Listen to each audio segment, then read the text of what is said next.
Stand by to launch FanStream Sports. 3, 2, 1. Let's start. Hello, sports fans. Welcome to FanStream Sports. Nothing but pure sports. This is the JP Show. JP, it is so good to hear you back on the air. Stand by. Now, here's JP.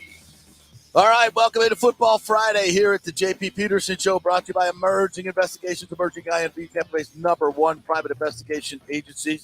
It's Football Friday. Wear your colors. I'm sporting my FSU garnet and gold as they have it should be a walkover against Boston College, 17-point favorites. The Bucs and Packers in one of the marquee matchups this weekend. Tom Brady against Aaron Rodgers. Well, not really. It's more defense against defense, so we'll see how that plays out. Tennessee and Florida this weekend. USF has a chance to go up to Louisville and get a big win. The Rays break out of it last night with, they got some hits. They scored some runs. That was actually kind of fun to watch a little bit there last night. So much to get to. The U.S. pummels the international team in the President's Cup. We had Gary Koch on yesterday, listening to him do the commentary yesterday. It was very interesting President's Cup. So lots to talk about this morning. We're glad you are with us here, whether you're watching on Twitter, on Facebook, on YouTube, or listening on the app. Wherever you may be listening to us. Thank you so much for joining us. Nick Geddes, Outsider.com, joining me here this morning.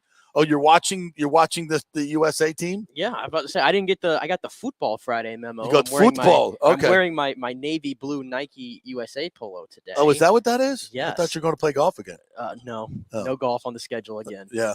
But I know. It's been a while for me too. Not this fun time's over. Yeah. Fun time's over. Yeah, well, we're going to watch football. We're losing to Japan? We're losing to Japan Oh, here with about 15 to go. I don't know why we're playing in Germany, but we are. It's a bizarre thing. I don't get it, but not looking good at the moment. Is it packed? It looks like there's a good crowd there. Where are they playing in? I don't know, but I'm looking at the pitch here. Does it look good to you? It looks a little choppy to me. Yeah. A bit choppy there. So, but who cares about soccer right now? We are going to talk some football here this morning. We're going to get to Bucs-Packers pregame. The injury report is still no better for the Buccaneers. Well, I guess it's a little bit better because Donovan Smith was back at practice yesterday. So that's probably the best news. This is going to be a receiving core that we did not count on.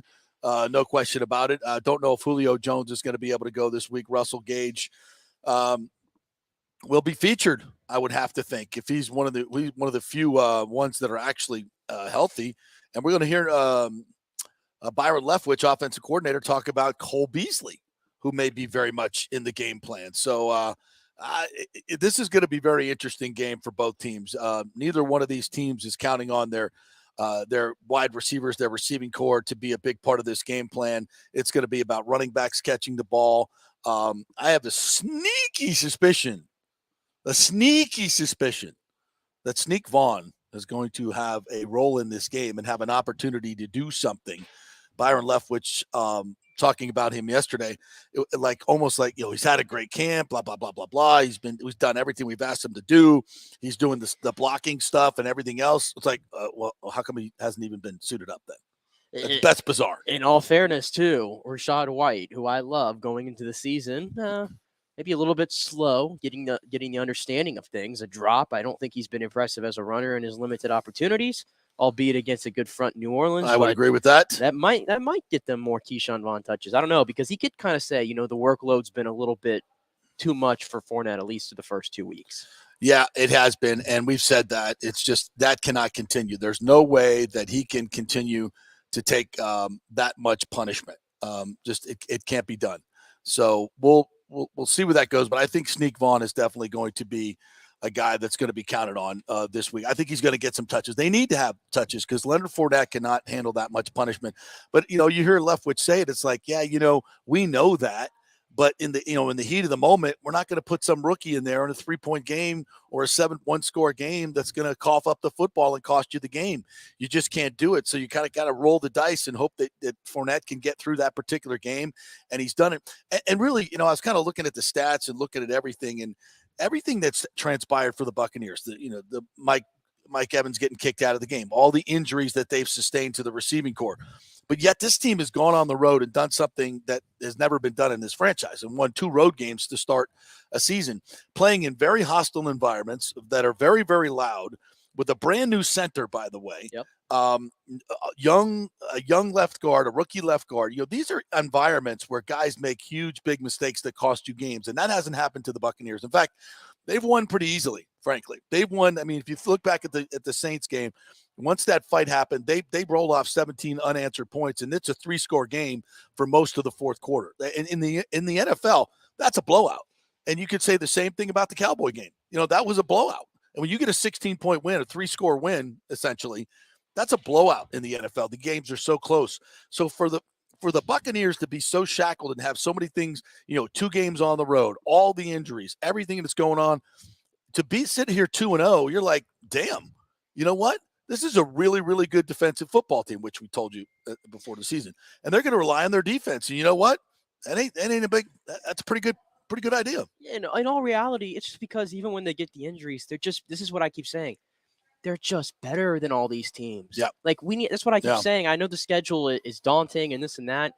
The Bucs are better than these teams, honestly. Yeah. And look, and by the way, that's backed up by facts. They're 30-3 against every team not named the Saints or the Rams. 30-3 since Tom Brady got here. That's pretty good. Digest that a little bit. Yeah, that's pretty good. 30-3. That's okay? pretty good. They're just better than the league. Yeah. So I shouldn't be that surprised, honestly, given that stat when the Bucs go and face these teams, no matter who's playing, who's not playing, and they win the game. Yeah. So I'm favoring them against the Packers again this week. Yeah.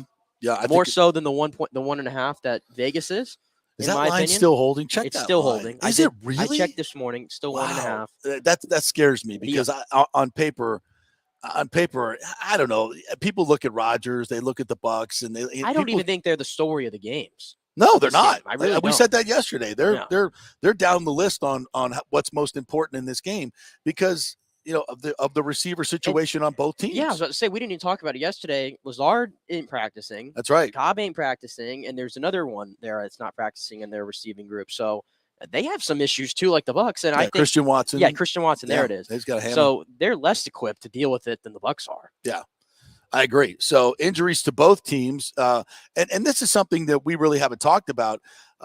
Both of those environments, 2 domes that they played in, very, very hard to hear. That's going to affect your offense tremendously. I think last year, if I'm not mistaken, there was a point in the season where they were scoring 10 points more at home than they were on the road. Yeah. The 10 points it can be worth just in terms of crowd noise and everything else, because they're going to be Brady is so good at the line of scrimmage, right? He's going to be able to check more at the line of scrimmage. And by the way, fans, if you're going to the game, chill when we have the ball on offense, chill, just keep it nice and quiet and let him do his work. You remember how Peyton used to teach the Indianapolis fans. It's like, and you could hear a freaking pin. Yeah. You could hear everything he was saying at the line of scrimmage. They would be so dead quiet. You'd hear, Omaha. You could hear everything. And we need to be that way for Brady tomorrow. Let's be smart or Sunday. Be smart fans. Just keep the noise at a very much a minimum, so our young rookie left guard can hear everything and doesn't miss trap blocks and things like that. Let's keep it down, and that will help this offense tremendously. And I'll be interested to see if Cole Beasley plays, what he can do. I'll be interested to see if Scotty Miller can bounce back and have a big game, because that he's kicking himself this week big time because he had a lot of opportunities. Some of them would have been tough catches, but hey, this is the NFL. You want to get Brady's trust, come up with those balls. You had your opportunity. You didn't answer the bell. So we'll see. Especially because, all of a sudden it's like, I thought we were kind of hearing that Julio Jones was probably going to practice. Yeah, trending towards practicing, I thought yesterday. And now it's like, if he doesn't practice today, the likelihood of him playing is not really good. And it's surprising because he was so close to playing last week. So I don't know what's going on with that knee there. I still don't even really know where it happened. Did it happen on that long play that he made? No, I think it was the jet sweep. A guy came in right on the left hand. He's running down the field. I think on the left hand side, put his helmet right above his knee. I think that's when it happened. I was like, ooh, and you could see it like move a little bit. So to me, that might be an MCL strain where it's just it's going to take some time. But again, these stem cells doing what they do, he should be able to come back sooner than later. But I have no idea what the extent of the injury is. I mean, we don't know. I'm not counting on him in this one, though. But if he was so close to last week and then. Yeah, that's what I'm saying. Yeah, it's just a little bizarre. It's a little odd. But I mean, and especially since Cole Beasley was brought in, who I think is going to play in this game, by the way. That tells me that they're more concerned. I don't get caught up in this stuff. Well, he's got to learn the playbook. Listen, he's 33 years old. He knows what he's doing. There's about he knows how to run a choice route from the slot position. That's it. There's only so many ways to run these routes. And he's really, really good at it. He's really, really that little route where you're one-on-one against probably the third or fourth best corner that they got, and you got a choice route. You can go right. That's where the Cole Beasleys. These guys they're so small, they're so quick, they can change direction, they have good head fakes. There's such a nuance to that.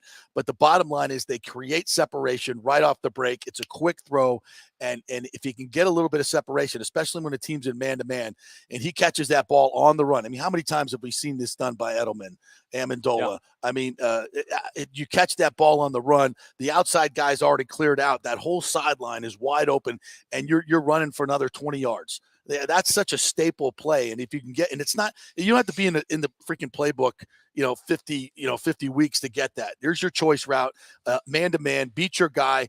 Brady gets it to you in good running position where you don't have to break stride, and you can go. And that's a small, that skill. It's a learned skill. It's it's body movement when you're getting to that point, setting up a defender which way you're going to go. And some guys are just really, really good at it. And that's something that he's done well. He caught 82 balls last year doing that a lot. So he can do it. There's no question about it.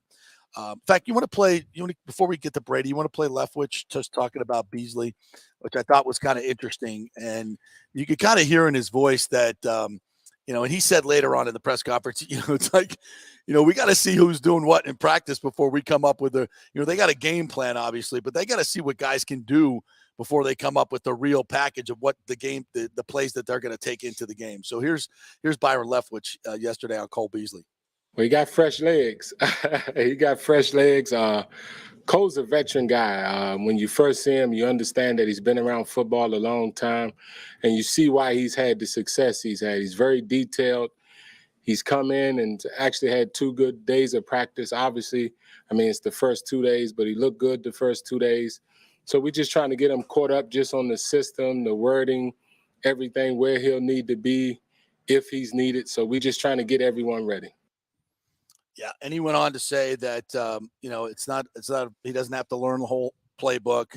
So I'll be interested to see what his role will be in this game. Has there been any pushback on Twitter on the signing of Cole Beasley, any of that stuff? No, I think we're past that. Okay, as a society. Good. Let's move on then. All right, let's get to Tom Brady. I thought Brady was good yesterday. I really did. I thought he was very glib. He actually answered some of the questions. He went cliche once or twice, but for the most part, it was pretty good. So let's delve into the Tom Brady press conference yesterday, and we'll stop it down and get some analysis as we go through. Hey guys, good afternoon. How you doing? Good. Tom, you've known Aaron Rodgers on and off the field now, I guess, competed against him not that many times, only a handful of times. Yeah. Just for you, even though you're not going against the other quarterback, right? You're preparing for the Green Bay defense. Is there still something about playing one of the best in the game? Yeah, for sure. He's an amazing player. Has been for a long time. So I love watching him play, and he's from California too, so I feel like we always have a little bit of a connection. He's an older guy now.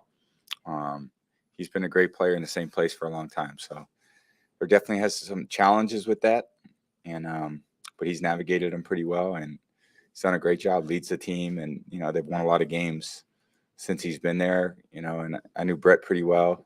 Those 2 guys are two great quarterbacks for a long period of time in one place. He said he doesn't want to play until age 25. Does he think if he had a change of heart that he'd be able to physically? I don't know. It's up to him. Yeah, pause it down there. Not one word about him beating you in golf. No, there's not any retribution that he's trying to get revenge here. None of that. In the past. It's in the past. Oh, not for Brady. It's in the past. Not for Brady. Maybe it's in his brain there, but he's not going to say it out loud. Not for Brady. You might get that analysis on Let's Go on Monday. Yeah, we might. Wait, but no, that I guarantee you that's sticking in the back of his brain. He'll probably even say something after the game if he beats him. I tell you what's crazy though. You got me in golf, but I got you where it counts. I tell you what's crazy though, and it's every time I see these two match up. Did you know, literally for about a 10-year stretch when he was on the Patriots and Rodgers obviously on the Packers, I feel like every season I went in and I did my predictions, I predicted Packers and Patriots for a decade straight because I always wanted to see these two guys face off in a Super Bowl. I'm like, it has to happen. Yeah. Like it had to have happened. It never happened. And we got so close so many times because freaking Rodgers couldn't win any championship games. Yeah. He screwed himself. That's gonna be the I think his legacy. Probably, but I mean, here we are though. We're already he's not winning the Super Bowl this year, not with this team. Here we are though, and now these guys get to play each other seemingly every year. It's the third matchup, I believe, since Brady's gotten here. So, well, it's in that one at Raymond James Stadium, 38-10, where this Bulls defense just ate him up, ate him alive. What was he, 16 of 30 something, couple of picks, and I remember that game. His body language was so defeated from three series in. He was just like, I'm getting pounded. And that offensive line was a hell of a lot better than the one he's going to have out there on Sunday. Now, I noticed that Bakhtiari was limited in practice, but nobody's saying that he's going to play. So this offensive line, folks, is not good. And the way, the way the Bucs rush, they're not going to allow him to get outside and do the things he normally does because they're so fast that they can track him down. So he's got issues. Yeah, and the Bucs lead the league in sacks so far through 2 weeks, and 5 of them, by the way, have come from the linebacker. Yeah, 5 or 6 have come from the linebacker spot, and he's going to get a lot of that. And defensive back blitzes were something that give him issues. So that's why everybody's talking about A.J. Dillon and Aaron Jones are going to be big parts of this. But guess what? Todd Bowles knows that. Todd Bowles knows that. So this is good. They were talking about this game on Get Up this morning, and I was surprised at how, they didn't take the bait. It's Brady versus Rodgers shootout. No, it's not going to be a shootout. We said the over-under in this game is 41. Yep. 41. Yeah, nobody's expecting a shootout in Vegas, that's for sure. Let's continue with Tom. You talked about the situation of receiver and guys coming and going and the uncertainty of who you're throwing to. Do you think that will be better on Sunday, or is it something you're just going to have to do? I think that part of the job is to deal with different people being in and it's part of the demolition derby, that game that we play. Guys are in and out, and just got to adjust within the game. And certain weeks, you start a certain way and it doesn't end the way that it started. Guys get injured. Look at Dallas game. Mike went out, Chris went out, and Julio went out, Donnie went out. You're ending the game in a totally different place than, you would have started. You put together a game plan thinking all those guys in there and you play to the strengths, but you got to adjust throughout the game. So sometimes when guys aren't going to be out there during the week, you can plan for it. Other times you have to adjust in the game. So every team deals with it. We lost Mike, in the third quarter, last game, fourth quarter, they lost their corner. A lot of things change. So, you just got to try to win the game, however you can win it. And fortunately, our defense is playing great football, and we'll do the best we can do on offense. Tom, what do you like about your new teammate, Cole Beasley? And did you know that he was hitting you up trying to get on the team? I've watched him a long time too. I've he's been around a long time, and I've watched him play, competed against him. He's been on the other team, I think at Dallas once, at Buffalo quite a few times. He's a great player. I really, I think he's a great player. What can you say today at practice? Today at practice, we saw you fidgeting with your arm, and I know you talked about your finger. Is that just annoying, or how are you feeling with that right now? Great. I feel great. Hey, hold it. It's football season, so. Every time he threw a pass yesterday, he was shaking his hand on his ring finger. Look, Brady, every time. So that's a thing. That's a thing, but they'll shoot it up, and it'll be numb, but it's going to affect your accuracy. It has to affect your accuracy. He's played with it before.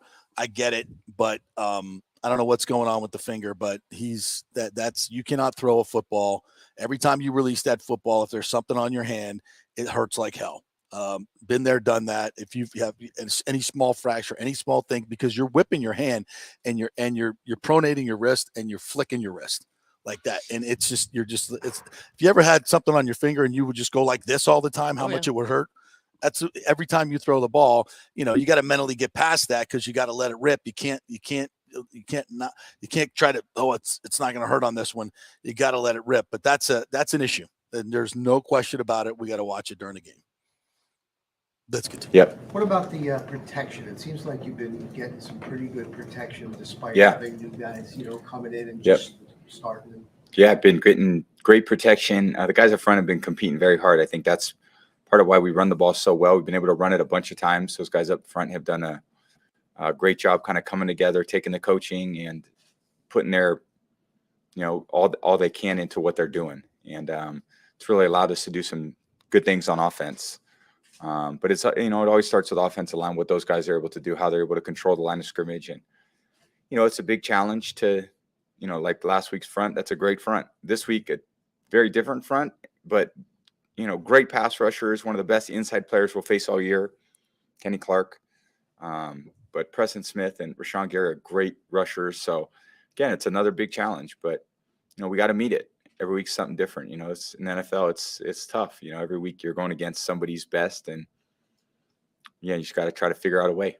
You mentioned on your podcast that your intense desire for perfection sometimes leads you to have moments of frustration, breaking tablets and things like that. How do you kind of get past that and after a performance where you kind of have to accept, okay, that wasn't my personal best, but it was the best I could do on this day, or this was the best we could do on this day?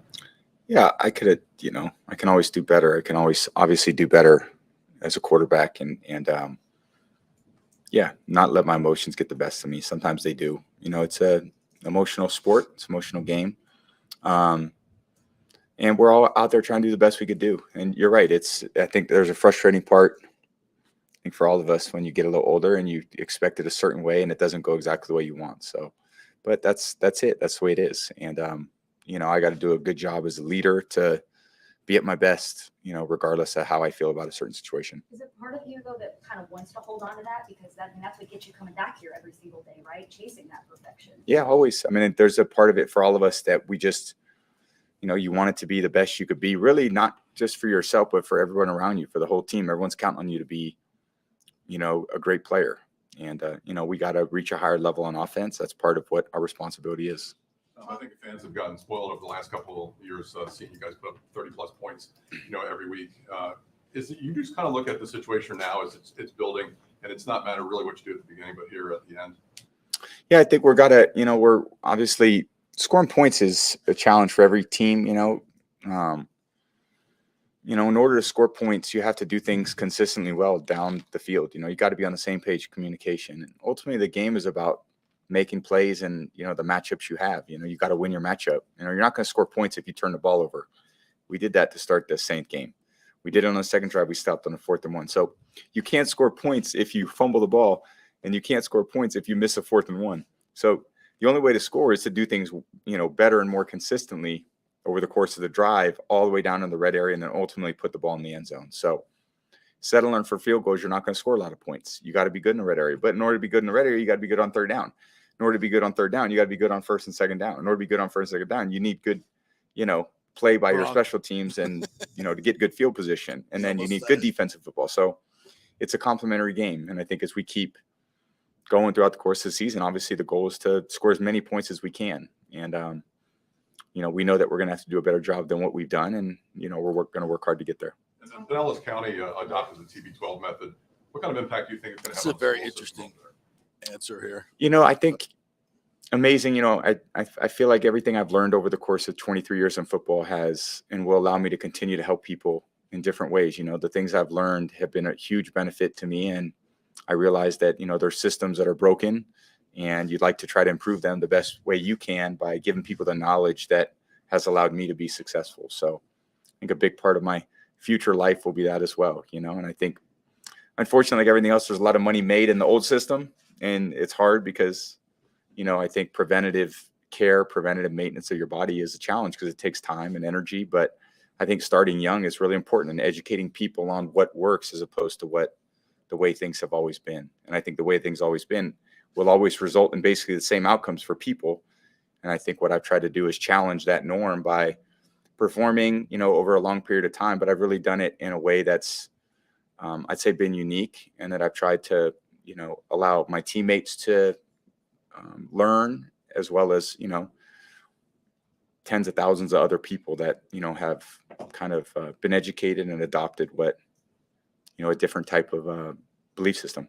Tom, there's been a lot of talk in Green Bay just with Aaron Rodgers and having young receivers, new receivers, what his responsibility is to bring them along. Yep. I'm curious to get your take. Do you believe that's kind of a fair expectation of quarterbacks now? I think it's a good question. What's your responsibility as a quarterback? I'm sure it's different for all quarterbacks, what their responsibilities are.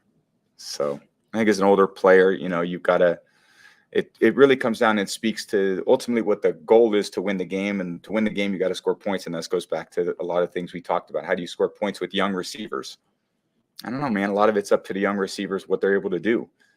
I've been in situations with a lot of young players, and it's a challenge because, they don't have the experience, but maybe they have a lot of other things. So we're all challenged, I think that's just the reality of playing sports and being in football. Every team is challenged with different things. And some guys have young, let's say, receivers, but veteran secondaries. Some teams have a veteran receivers and a young secondary, or you may have a veteran secondary and young linebackers. I mean, not a lot of teams are going to have veterans at every position that are healthy all year. So you just got to try to keep managing it the best way you can. If you're the quarterback, try to figure out how to win the game, because that's why we're all here. Tom, can you talk about how the conversation started to have your Super Bowl rings at the World Cup? Yeah, a friend of mine asked me, and I had visited Qatar a couple times and really enjoyed it. And there's a great sports museum there, and wanted to allow a lot of the people that are going to be there to see kind of American football and the impact it's had on all of our lives and how great of a sport it is. And for them to see kind of what we play for, I thought would be a really cool thing.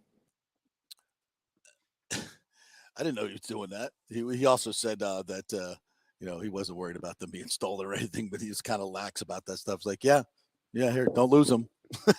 Don't lose them by 7 Super Bowl rings.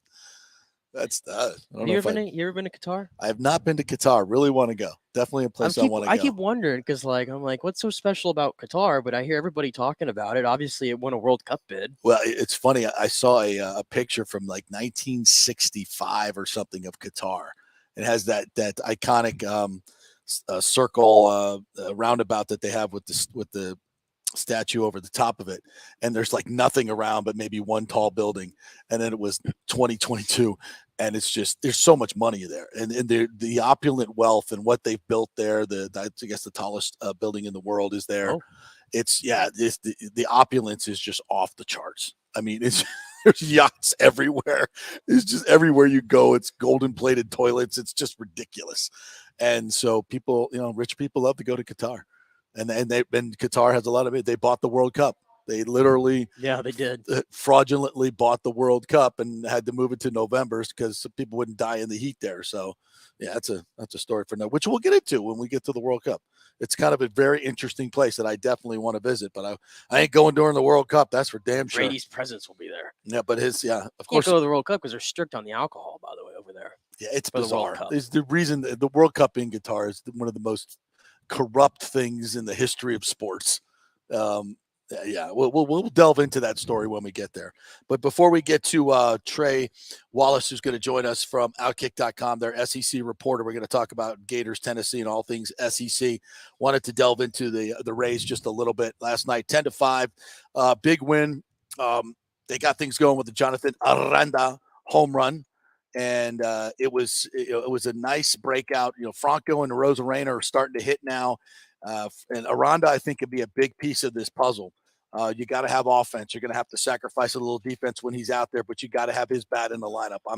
I'm convinced of that right now. Would you agree?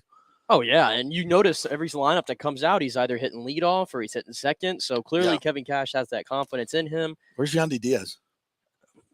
He's got a black eye. Got a shiner on that eye. I don't know. But can you get a black eye from a conversation? I don't think so. No. Unless Randy. Have you seen him at all? Huh? I didn't watch the whole game last night. I was in and out, so I don't know if I saw him in the dugout or anything. I did not know. But again, I didn't watch the entirety. Has anybody seen Yandy Diaz out there? Where's Yandy? Where's Yandy?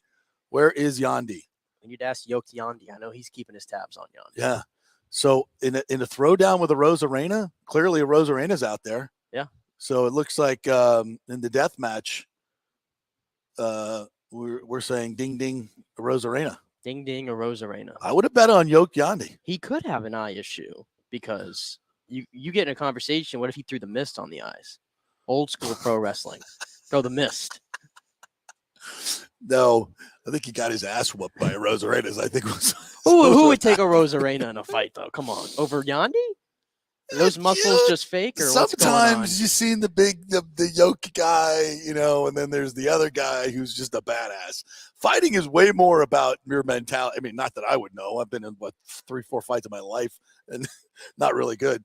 But I think I've seen enough to know that it's not always the best looking guy, the biggest guy that gets it's the baddest mofo. And I'll put my money. I don't know Yandy's background, but I know Rosarena's background and how he came. It took 3 tries to get to this country, and in boats, in dinghies going across the straits of Florida. Yeah, that dude is tough. So is Yandy. He was in Cuba, right? I think he came from the same. Yeah, I think they both did, as I recall. But I know Rosarena's story as well. It's just they're both badasses. It probably is. Who knows? Who knows? We're just jabbing here. Fights here. Yeah. All right, we'll take a break. When we come back, we will chat with Trey Wallace for the Outkick.com, their SEC reporter. We'll talk Gators, Tennessee, all things SEC. What the hell's going on in Alabama? Is Georgia completely unbeatable? At this point, I'm saying yes. But we'll talk to the expert, Trey Wallace, when we come back. Stay with us.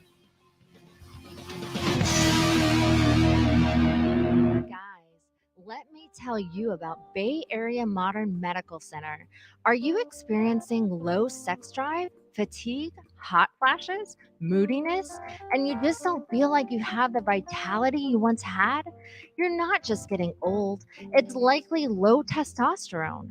Studies over the last 20 years show a shocking decline in younger males aged 16 to 39. Older men have seen a sharp decline as well. Do something about it. Go see my friend Christopher Lugo at Bay Area Modern Medicine. Testosterone replacement is not a frivolous treatment. It takes a professional, targeted approach that focuses on total body wellness, vitality, and emotional stability. Not a one-size-fits-all approach like many clinics use. They will monitor your blood work and adjust your treatment as needed for optimal results. Call 844-977-3477 or go to BAMMC.com.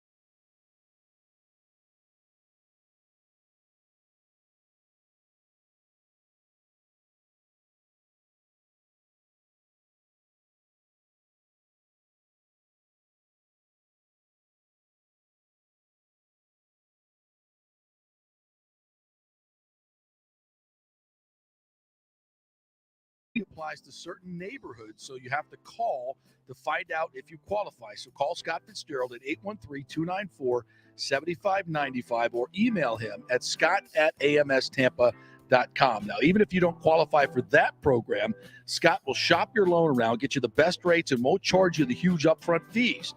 And if you've had issues with your bank calling you back, Scott will return calls immediately or at least the same day. 813-294-7595 or email him, scott@amstampa.com. Scott Fitzgerald, MLS 386722, American Mortgage Services, 1000 North Ashley Drive, Suite 1020, Tampa, Florida. Coming back at you. Now, more with JP on FanStream Sports. It's only just begun. All right, welcome back to the JP Peterson Show, brought to you by Emerging Investigations, emerginginv.com. If you need any of those private investigation type stuff, you have some questions about your spouse or maybe of an employee or missing persons and the cops aren't helping, whatever it is you need, insurance fraud is something they do well for a lot of different insurance companies and attorneys in town. So if you need a private investigator for any reason, emerginginv.com is the website. Just call the folks over there.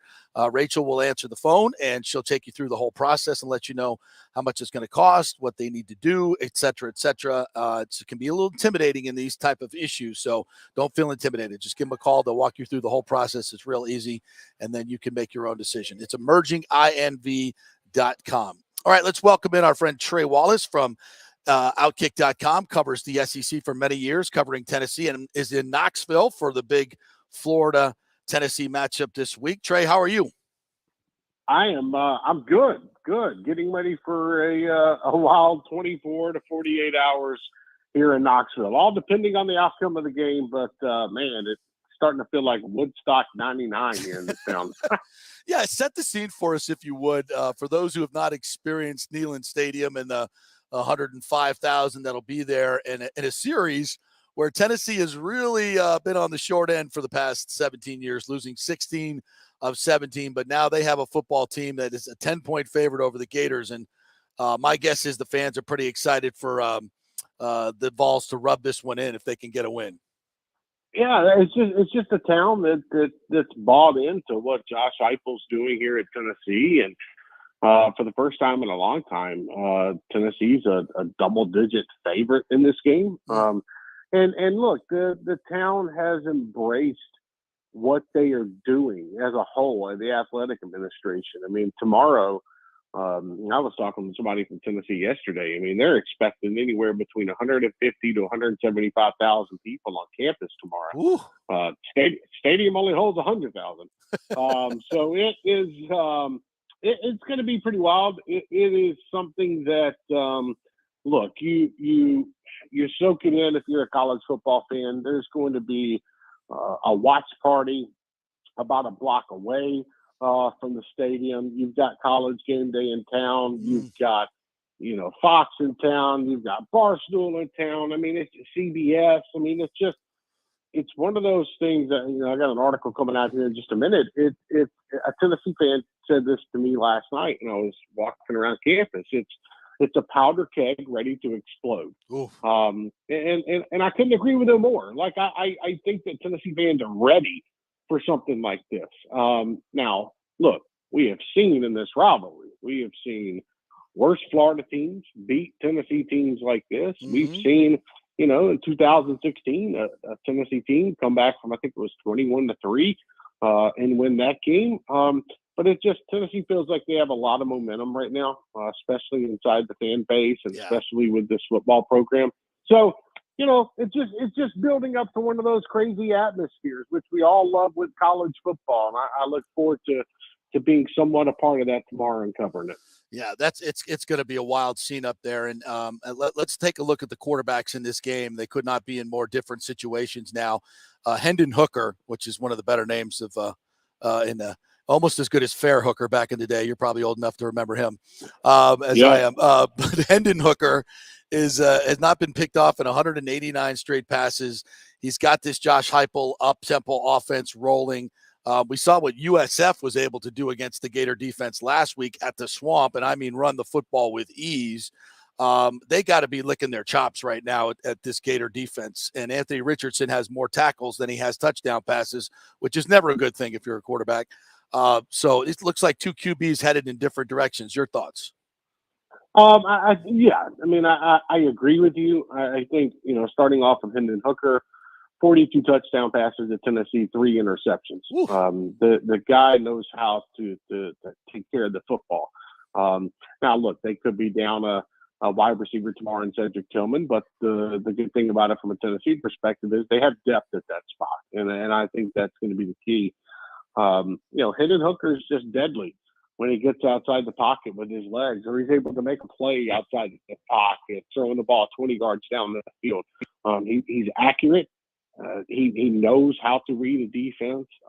If Ventrell Miller, Florida's linebacker, tries to give it a go tomorrow and he plays, and according to reports out of Gainesville, he's practiced a little bit the last 2 days, and they're treating this game like it's a massive one, which they should. And it is. If he goes, we'll see how that plays out. I know Tennessee will probably try to expose him a little bit if he's a little bit banged up, but Tennessee's running game, their usual starter, Jabari Small, is a little bit dinged up, so I look for the backup to get more than the starter tomorrow, and Jalen Wright.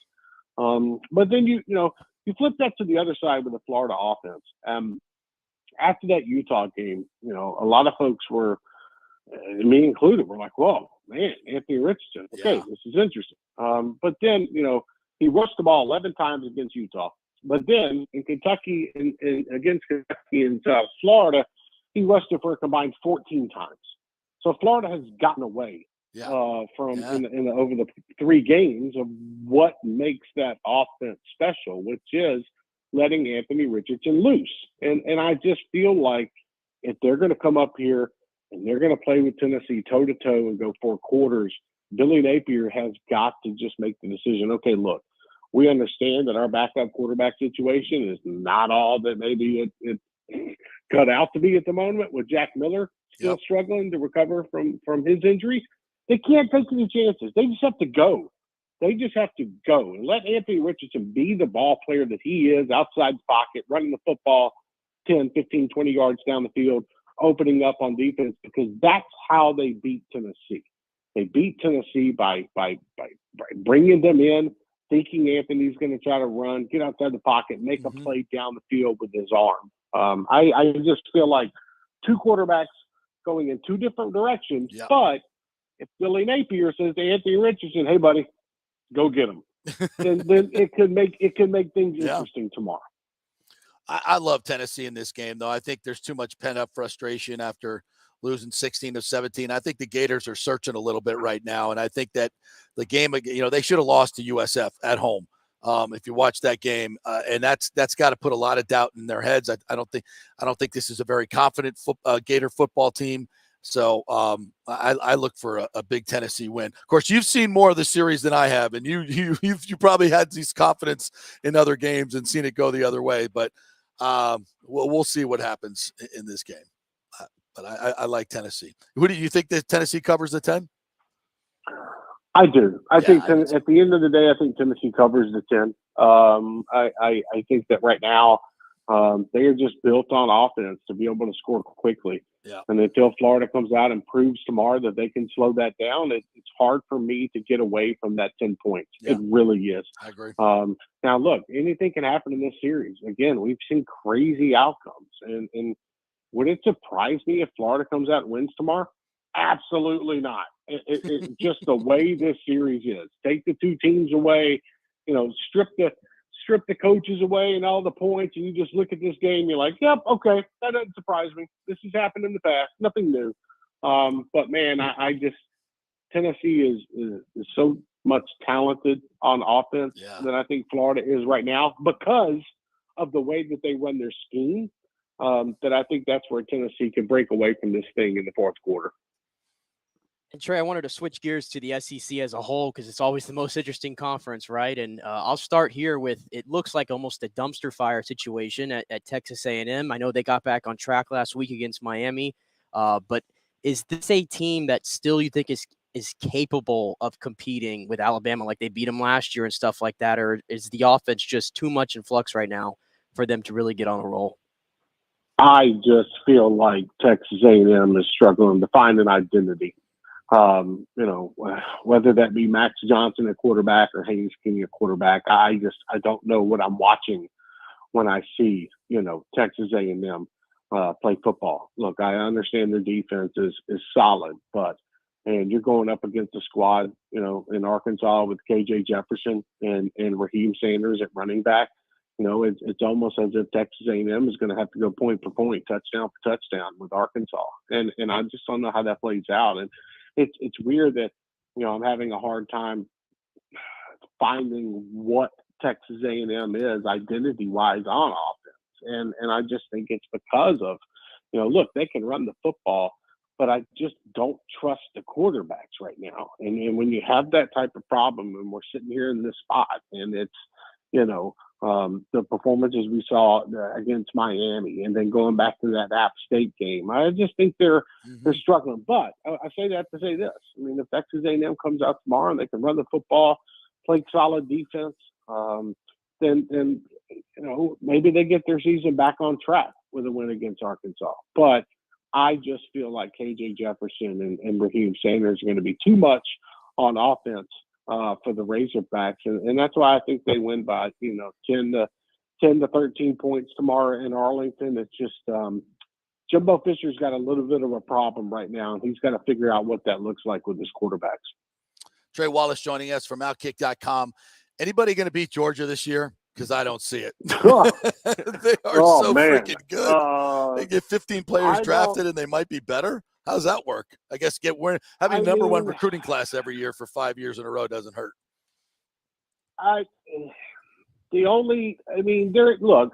be tested, early on by like Kentucky and like Tennessee. But I think in the end, man, they are just too good on offense. Stetson Bennett feels like a stone cold killer. Yep. You've got a running game now. Really liking what they're doing with Kendall Milton. You look at Brock Bowers, one of the scariest tight ends in the country. The guy can be a receiver. I mean, he's fantastic. And then you look at that defense, you're like, oh, man, they lost all those players from that team last year. They're not going to be any good. And now they just come out and they just played balls to the wall, crazy defensive, getting after the quarterback. So I feel like it's going to be tough for somebody to knock off Georgia. If anything, maybe that comes in an SEC championship game. But look, if Bennett has a bad game, maybe somebody catches him or at least keeps up with him, and we see how that plays out. So I'm intrigued. And I think everybody obviously is going to assume that Alabama was their main threat. And, we all saw what happened in the Texas game where they got out. But if Quinn Ewers plays the entire game, I'm pretty sure Texas probably gets away with that game. And I'm looking at Alabama. I haven't seen anybody in that receiving group kind of stand out yet. Mm-hmm. I don't see them running the ball like they did in years past, even though they brought in Jahmyr Gibbs. Do you think that they're almost more vulnerable this year than they have been in years past? Yeah, I do, because of the offensive line right now. I think it's struggling. I think also when you look at, you pay attention to the wide receivers and, like a transfer like Jermaine Burton from Georgia. I just think they're not in sync yet, totally, with Bryce Young. Next week, it's going to be a test. Them going to Fayetteville to play KJ Jefferson and them, that's going to be a test for Alabama, just because there's so many different things that Arkansas can do with the football. And I'm interested to see, how Bryce Young and them respond on offense. I think the defense is fine. I do. I think that Texas kind of caught them off guard with a couple things, and that's probably what Nick Saban wanted, to be honest with you. Okay, we get out here with a clean victory, a close one, but okay, now I can get onto my defense and tell them, hey, look, this is what happens when you don't get after the quarterback or take things seriously, in a sense. So Alabama is one of those teams where they just reload and reload, but I see a few more problems this year than in the past. Hey, Trey, last question for you before we get out of here. As I proudly wear my FSU gear here today. Is FSU headed to the SEC in the next couple of years? My guess is yes. Oh, man. Come on. I think I think at the end of the day, I think you're going to see the SEC end up poaching a few more teams. Yep. And I know Florida State's on that list that they would like to see get into the conference. Probably along with a school like Virginia Tech, and maybe one of them from the Carolinas. So we'll find out. I do think expansion is going to happen further. I think with the media rights deal and whatnot, it's going to take some finagling to get out of certain things, but it would not surprise me one bit. In 5 years, 6 years, Florida State's playing in the Southeastern Conference. I would agree with that. Trey Wallace from Outkick.com covers the SEC. Will be in the middle of that melee tomorrow in Knoxville. I'd say enjoy yourself, but if you love big crowds and SEC football, this is heaven for you, which I think most of us do. So enjoy yourself, Trey. Thanks, buddy. It's going to be a fun work day. Thank you all for having me on. I really appreciate it. Thank you. Yeah, investigate the tailgate parties. Do a lot of research there.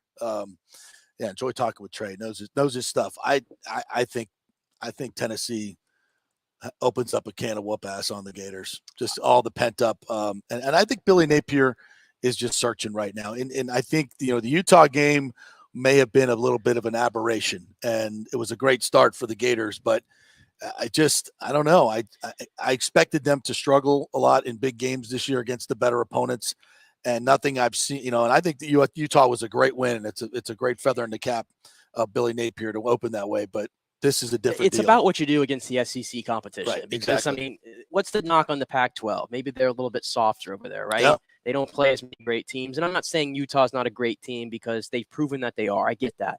But you saw how they were against Kentucky. Unprepared to win that game, to play in that game at home. It was a very disappointing showing. I think Tennessee, honestly, is a better team than Kentucky. I think Hendon Hooker, despite what Will Levis's NFL future is, I think Hendon Hooker is a better college quarterback. I think Josh Heupel is a better offensive head coach than anybody that is on Kentucky's sideline. I would agree with that. They can rack up the points. This game's in Tennessee. That's a big deal. 100,000 plus, like Trey said. It's going to be mayhem. So I think Tennessee has every advantage in this game, and I'm scared right now for Anthony Richardson and the Gators, unless, like Trey said, they just let him be him. Well, Florida's got to run the football. We talked with Scott Carter yesterday on the Jeeves Law Group Florida Gator Report. They got to run the football. Yep. They got to shorten the possessions in this game, limit the possessions in this game, get some, grind out some nice long drives, kick field goals if you have to, keep your defense off the field. And if Tennessee scores quick, that's just fine. Grind it out a little bit more, keep it close, and try to win it late. If they try to sling it around the yard there with Anthony Richardson in that environment where you're going to, it's going to be loud, communication's going to be tough. You're going to have some pre-snap penalties. That's just probably going to happen. It can snowball on you. It can snowball on you real quick. So, this is a gut check for the Gators. It's a big time gut check for the Gators. It's Billy Napier's first SEC road game in an atmosphere that is unrivaled. Yeah, it's unrivaled. And what's crazy about it is, like, we're so down on the Gators at the moment, and this is still a 2-1 football team. And by chance you pull out this win, you just went through the gauntlet of Utah, Kentucky, USF, and Tennessee, and you're 3-1. That would be huge. Imagine that. That'd be huge. You're still coming here and saying, they haven't played their best football. We'll see what happens this night. Yep. But I think that would be just kind of crazy for Florida. If they're able to get this win and be 3-1, you kind of get to silence a little bit, and then the schedule eases up just a little bit. Yeah. Let's get to some of our comments here before we go to break, especially those vis-a-vis Florida. Florida has this from Jeremy Lowe. Florida has two potential good backs that can run the football. Exactly. Etienne is a stud, says Joe F. UF backs look great. Napier is still figuring out this team and what to do with AR. Really need to just let him be AR. And the AR fifth actual start, got to let him grow. Absolutely. Nobody's given up on Anthony Richardson. And I think, Napier's got to, he's got to simplify things for him right now. I think his head's swimming a little bit in the passing game. He's got a great arm, but he's not the most accurate guy. Just make it easy. A lot of rollouts, bootlegs, easy reading half of the field. This is how you get good young quarterbacks in their fifth start up to speed, having some success. And then he starts running the football. You spread him out a little bit, and that dude is just almost impossible to tackle in the open field. You got to let him play to his strengths. Him dropping 7 steps back is not his strength. And somebody make a play in the receiving group. We've ignored that. That receiving group is young. It's inexperienced. They lack a big playmaker. Guys can do it. They've got the talent to do it, but none of those guys have done it for the most part. No, Whittingmore, we need somebody like him, Pearsall, Townsend. Somebody please step up. Yeah. Somebody step up and be that guy. Yeah. I think that's what Florida's really missing. We're putting a lot on the quarterback here. We always this passing game, but the receivers are an equal as big a part of the passing game. Let's just be honest. You got to get open. You got to catch the ball. You got to run disciplined routes. You got when you have a contested catch, you got to come down with it. So yeah, that's not just AR. It's the entire passing game. The offensive line's been doing a good job, but they've got to get some receivers to step up and make plays. No question about it. Joe F also says, if we can get that to go up, when AR is free to help his confidence with passing, trying to force him to sit in the pocket only hurts him. Yeah, absolutely. Get him out. Jeremy Lowe says option reads. Absolutely. Get him out on the edge where he's at his best. 7 steps back. You can contain him in the pocket. That's too easy for defenses. If I'm a defensive end or a coordinator and I see him, running out to the boundary. You're just, and field wherever he's moving, get him on the move and let him play quarterback that way. So we'll see what Napier does this way. I think we'll see a lot of that. All right, we'll take a quick break. We'll come back on the other side. We'll get into a little bit more Bucs. We got the Rays to talk about too, to hear from Kevin Cash. We haven't talked much about Aaron Judge's quest for 61, which is coming up. Is he the MVP? I may have to give credit to my partner here about it may not be Shohei Ohtani. So we'll do that when we come back. Stay with us.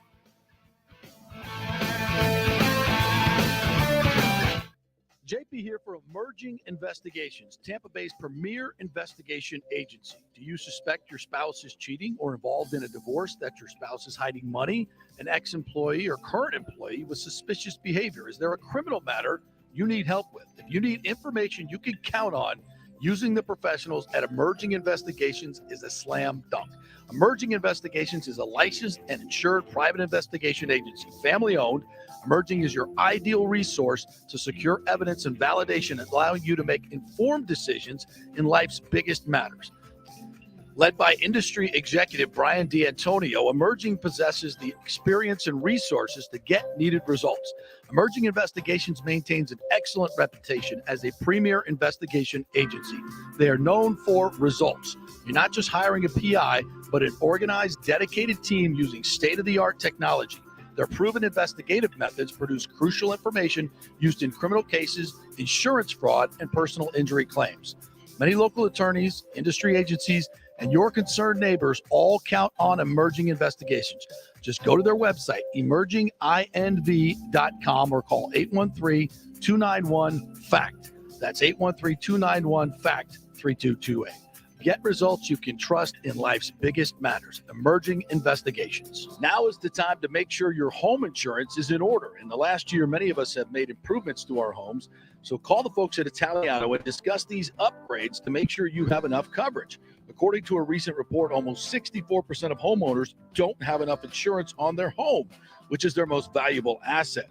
Also, a great time to make sure you have flood insurance. Even if your mortgage company does not require flood insurance, your home could still be at flood risk.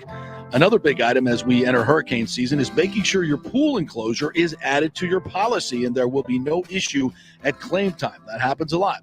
So call your friendly agent at Italiano Insurance to review your policies today. 813-877-7799 or italianoinsurance.com. Was your car totaled in an accident? Did your insurance company use Kelley Blue Book or NADA to appraise the value of your car? Chances are they didn't, and you got shorted maybe thousands of dollars. Call the Jeeves Law Group for a free case evaluation because your insurance company may still owe you money. 727-894-2929. It's a free call, so why not find out if you have a case? Insurance companies have been running this scam for a while, and most folks don't know if they've been shorted. Trust me. Scott Jeeves is a different kind of attorney, the kind insurance companies hate to go up against. He could recover thousands of dollars, so why not call? 727-894-2929 or go to JeevesLawGroup.com. That's JEEVES lawgroup.com and tell them JP sent you. Hey guys, Serena Fazan here for the Gold and Diamond Source. Are you looking for the hottest trends in men's jewelry? Ladies love to see men spice it up with something cool from the Gold and Diamond Source. Whether you're looking for a gold chain, fashion rings, even a pre-owned Rolex watch, or thinking about getting engaged, there's only one place to go. Go see my friends, Julie and Steve Weintraub at the Gold and Diamond Source for your one-stop jewelry supercenter. It's never been more important to shop local and support the businesses that support our amazing Tampa Bay community. None better than the great folks at the Gold and Diamond Source, 3800 Ulmerton Road, or online at goldendiamond.com. Let's go. Right now, back to the show with JP on FanStream Sports.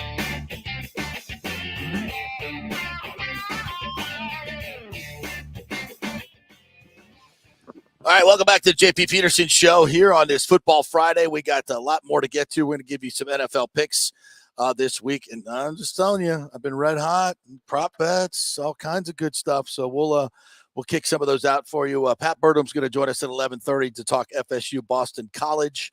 We're going to get into the Rays, Bucks, a whole lot of stuff coming up here. We're brought to you by Emerging Investigations. If you have any issues, maybe with a disgruntled employee, or you need some work done with your spouse, maybe you think they're cheating or something, or you're involved in a divorce and maybe you need some forensic accounting done, whatever it is in the private investigating world.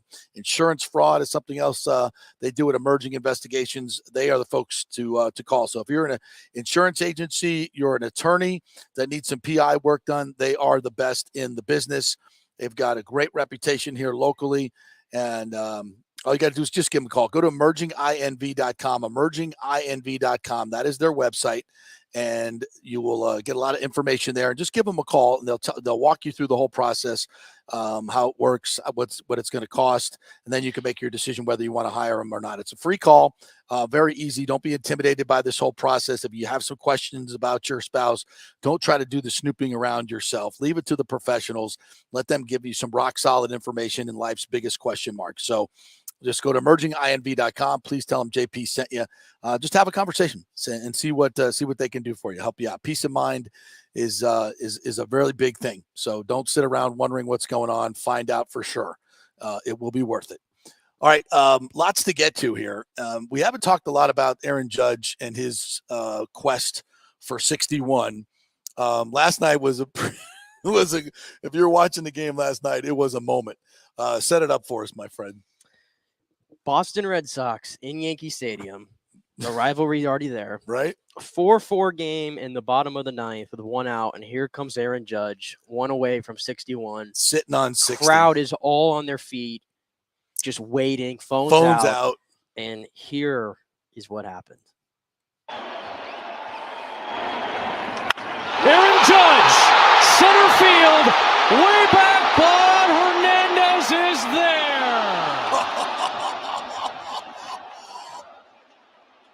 What a tease. Let it roll a little bit. 2 down in the ninth. That ball was ballistic, too. I don't know what the exit velocity was, but it went 410 feet to the warning track. About as deep as you could hit it without hitting it out at Yankee Stadium. No, as deep. I mean, to me, it was just the crowd, how high everybody got. Did you hear it? And then one collective,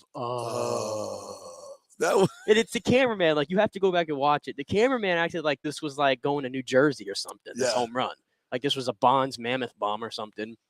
In reality, it was not that. It was not that, but it was pretty close. You expected it to go over the wall. With you did. The sound that it made. The sound, the whole moment. Whole thing. The moment. That would have been a great way to do it, right? Walking it off against the Red Sox. Yeah, and they Come on. And the MLB, go figure, screwed themselves again. Yep.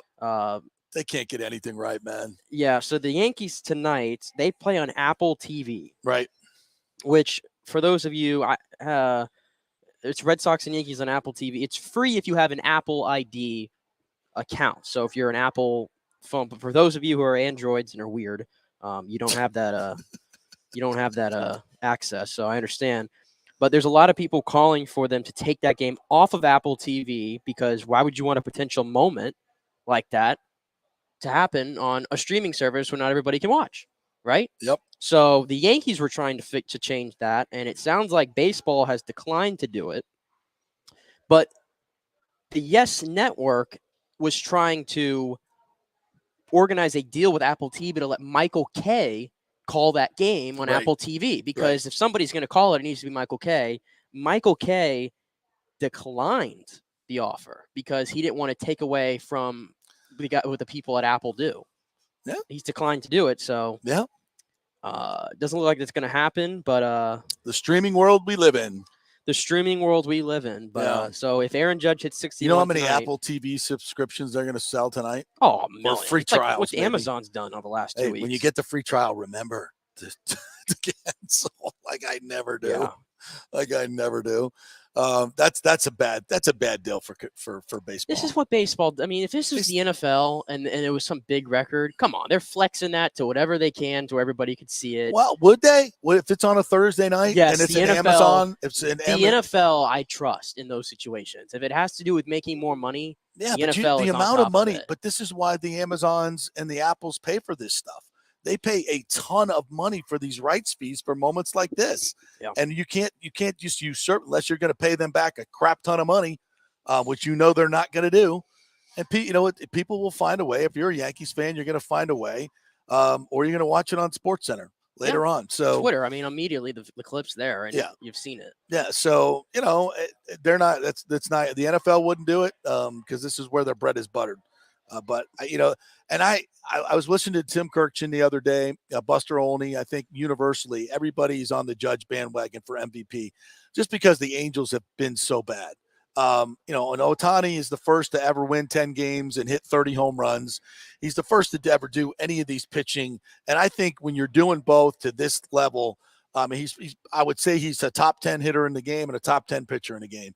You're not going to, I don't know when we'll ever see that again. That said, are we going to give him the MVP every year, especially when his team finished last every year? Oh, thank you for coming around. It's hard to do. I mean, what he's doing is harder than what Judge is doing. I'm just saying that. That said, the next closest to Judge is what? 40 home runs now. He's 20 home runs clear in a day and age when we kind of been talking about this narrative since we had Matt Joyce on the show maybe a month ago. And I just asked him from the beginning of your career, which, 10, 12 years ago to now, how much harder is it to hit? And he went off and just with the analytics, the pitch location, the velocity, the shift, it's so hard to hit in baseball right now.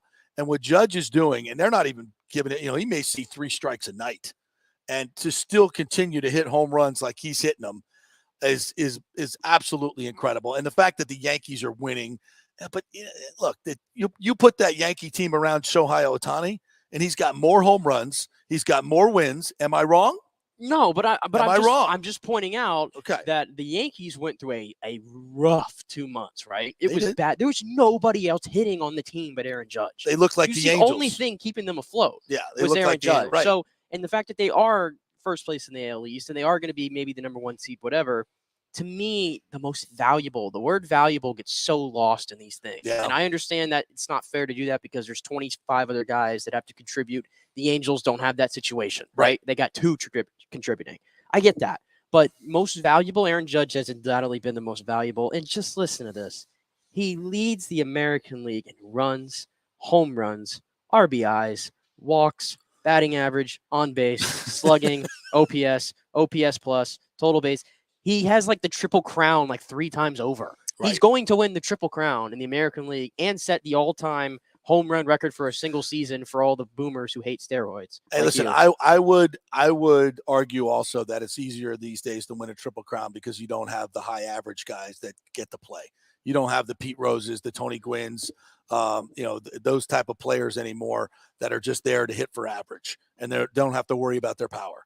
When's the last time we saw a Triple Crown? It's been a decade now, right? Miguel Cabrera did it in 2013. I don't think it's happened since. Yeah, it's much.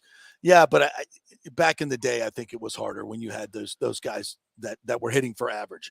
But this guy, look, it's an incredible season what he's doing. It's the real single season home run record to me. So I'm coming over to the dark side. If you're going to come over to the dark side, I'll give it to Judge. You need to get even more over to the dark side and just acknowledge that Barry Bonds holds the record for most home runs in a season. Nope. He's the home run king. Never. 73 and 762. Put those numbers in your head. Nope. Not getting it from me. Nope. Not doing it. Just a hater. No, I'm just factual. Go look at the numbers over the history of baseball. Every legit player in the history of baseball at the age of 38 starts Here's to a question decline. for you real quick, a question. Yeah. If there was a pill out there, okay? If there was a pill out there that you could take, it'd make you the best broadcaster in the world. Yeah. Would you take it? And you wouldn't get any trouble for doing it whatsoever. It's not against any rules. Nothing. Of course I would. Okay, then what are we talking about then? We're talking about the Hall of Fame, and we're talking about. I'm talking about the same You're talking thing. about the Hall of Fame. I'm talking about. We're It's talking the same about. thing. And we're talking about real records. It's the same thing real with Barry numbers. Bonds. No, it's not. Yes, it because, is. No, it was a pill that made him the best player in the world, and he didn't get in trouble for doing it until the Mitchell report came out. He wasn't against any rules. He did what was within the rules. Everybody knows that in the history of baseball, if you go look at career stats from all the great hitters, and you look at when their power starts declining naturally, and every one of them, go look at just all the great power hitters, and it's about 38, 37, 38, 39 years old, that starts happening. And you look at the number of home runs that Bonds put up late in his career. Where's I'm looking at the numbers right here. Where his they don't have his age right here. I got it right here. I got it right here. Yeah. So you went to the wrong site over there. Yeah, which one did I get? I went to the wrong one. You went to ESPN. That was foolish of you. Anyway, 2001 was when he hit 73. He Right. was 36 and 37 years old during that season. Yeah. Mm-hmm. And then he tacked on at the age of 40. He had what, 45? 45?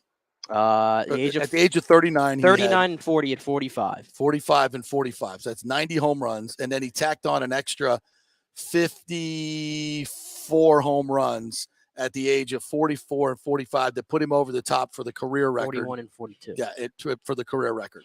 And the 73 came at, and look at the years before. 37, 34, 49, 73, 46, 45, 45.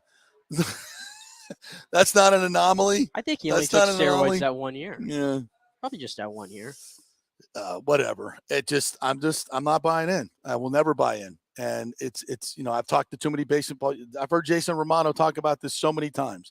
And if it's drug induced, and he even said it to his players. Oh, watch you want to McGuire and Sosa, watch what I do. And all the Balco stuff, it's all there. It's all documented. We know what he did. It sounds like a cool time to be around. Yeah, absolutely. I mean, I wish I was a fan back then. I ain't going to say it wasn't fun watching it. It was. But if we're going to compare apples to apples and apples to oranges. Okay, well, I'll say this then. say this then. Okay, given that, because I will admit it, obviously did something to Bonds to make him hit all those home runs late in his career. What Aaron Judge is doing is more impressive because it's the modern day. Yes. You can't get away with taking steroids. There's no doubt about that. Yes. And he has 60 home runs. He'll probably end up with like 64, 65 this season and have every single category of his leading it. Mm-hmm. Yeah, I'll give you that. It's more impressive what Judge is doing in the modern day. Yeah. It's harder nowadays. Yeah, it's much harder nowadays. I think it's much harder. So yeah, I think everything is in Aaron Judge's vein. I hate to say that as a Yankee hater. Well, I just hope the Yankees screw the boot on this and he goes and takes his talents elsewhere. He's going to play in San Francisco. I hope he plays in Queens. Yeah. I want the Mets to get him. No. I want the Mets to get him. Please, Oh my God. please, You the think- Mets get him. I keep saying Or this, go though. home to San Fran. If the boss was still around, he would have signed Aaron Judge 2 years ago to a long-term contract. Oh, yeah. And how cheap would that look right now? It would be massively under. I don't care what they signed him for. Let's go back to when did Bryce Harper sign his big deal? That's probably 4 or 5 years ago right now. 3 years ago, yeah. What would be comparable? Whatever. It would probably be about $25 million a year. And what he's going to get? Oh, he's probably going to get the Trout deal around there. And then Ohtani. What's Trout making a year? Trout's got the I'm trying to think about the money. I think he has like $425 million. Yeah. Is the total. What's the is AAV? totality It's like of it. $40 million, right? It's close to 40. Yeah. I think Judge will probably top that. He'll get 45. And then what's interesting is the following year, Ohtani is a free agent. Yeah. And I don't know if he's staying in Los Angeles. And is it smart for the Angels to sign Ohtani and Trout to those it's long ridiculous. deals? And I say this all the time because the Dodgers, literally, their revenues are ridiculous. Yes.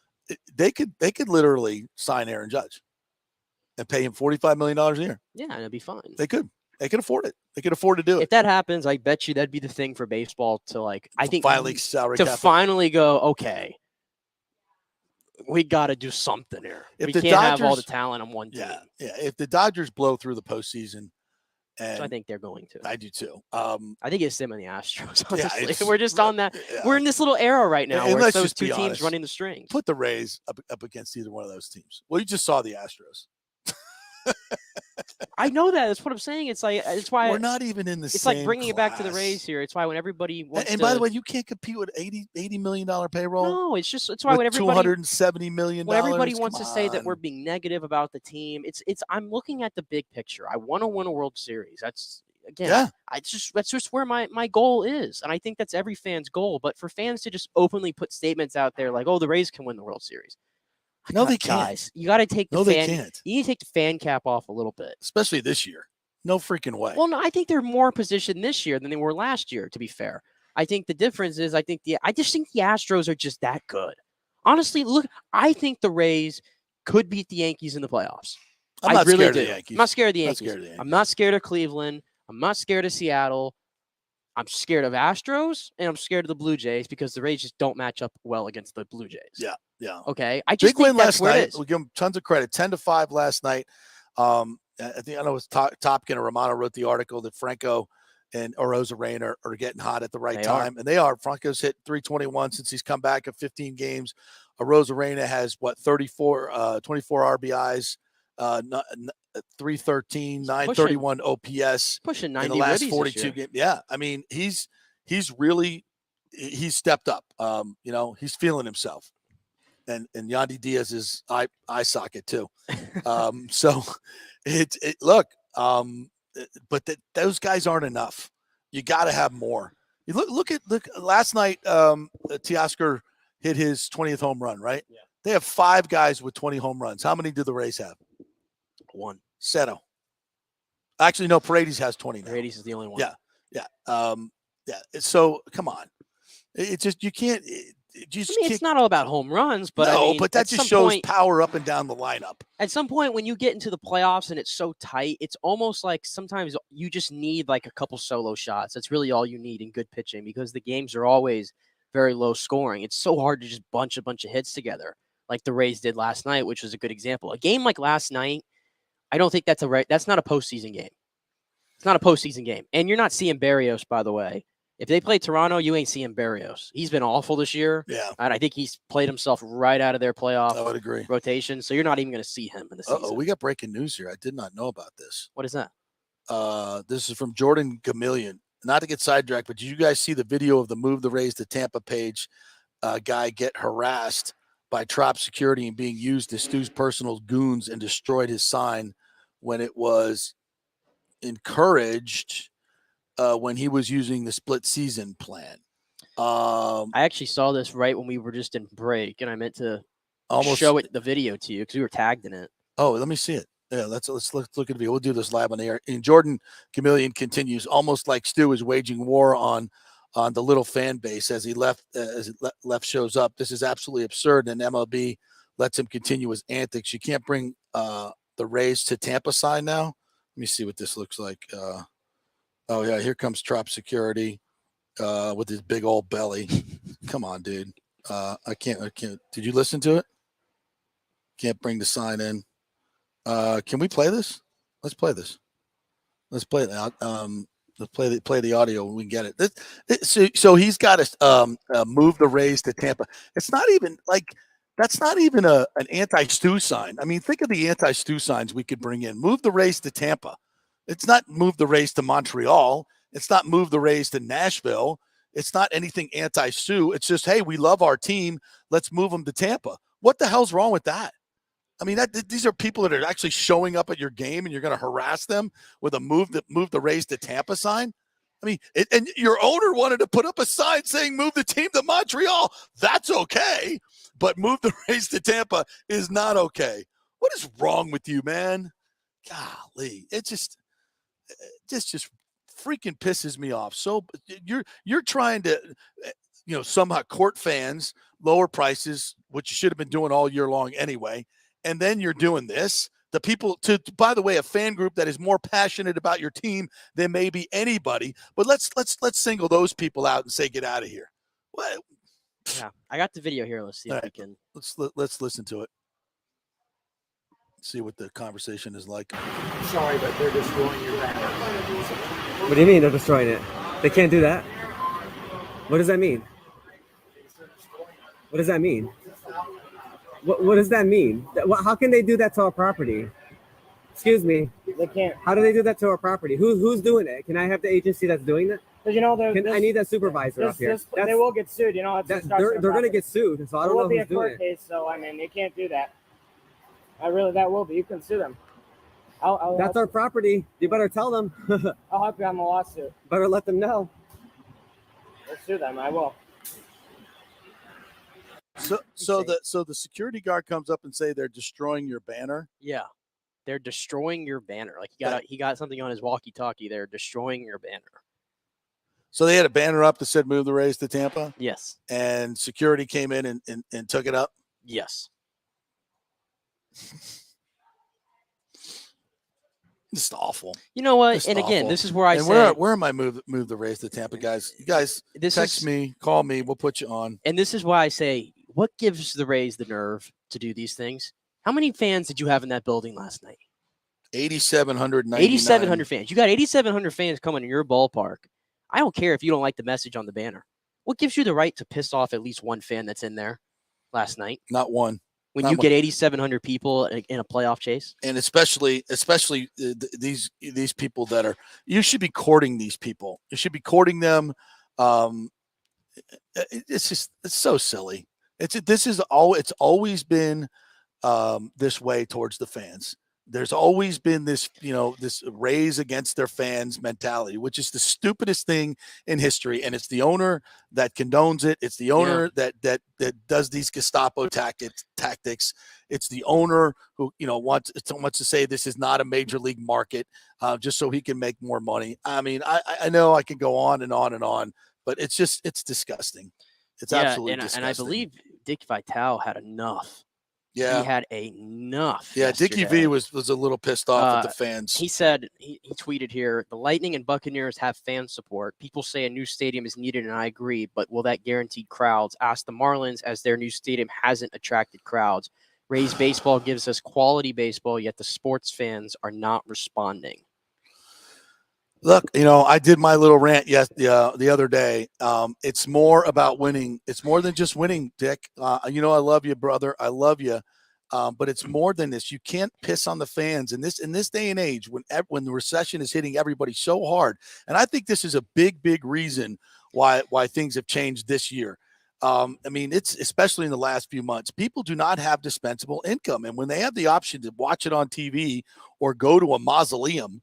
And you got to fill up your gas tank to get there. You gotta, you're going to go to a low energy atmosphere. You're going to spend a lot of money, even with 40% off. You're going to spend a lot of money, comparatively speaking, and plus you're giving it to a billionaire who doesn't give a rat's ass about the fans and does stuff like this. I mean, when you're in business, you've got to court business. You got to court your fans. You got to court your customers. This guy's sitting here with $500 million in the bank that he moved to another company that he solely owns, according to the lawsuit. And by the way, the Rays haven't denied that. I mean, if the fans know the gig is up, they finally, probably through listening to this show and because we're the only ones who talk about it and listen, and the folks on the web. I mean, you see the fans on the internet and on Twitter and Instagram. We're fed up. The fans are fed up. Yeah. There's plenty of, you said it. There's Bucs fans. There's Lightning fans. The Rays, and what are they doing that the Rays aren't doing? Well, let's give you a laundry list of things. And it all starts with customer service and putting the fan first. The Rays put the fan last. They don't give a rat's ass about the fans, and they've shown that time and time again. And there comes a time where the people just say, F it. We're not going to do it. We're not going to you pissed on us so many times.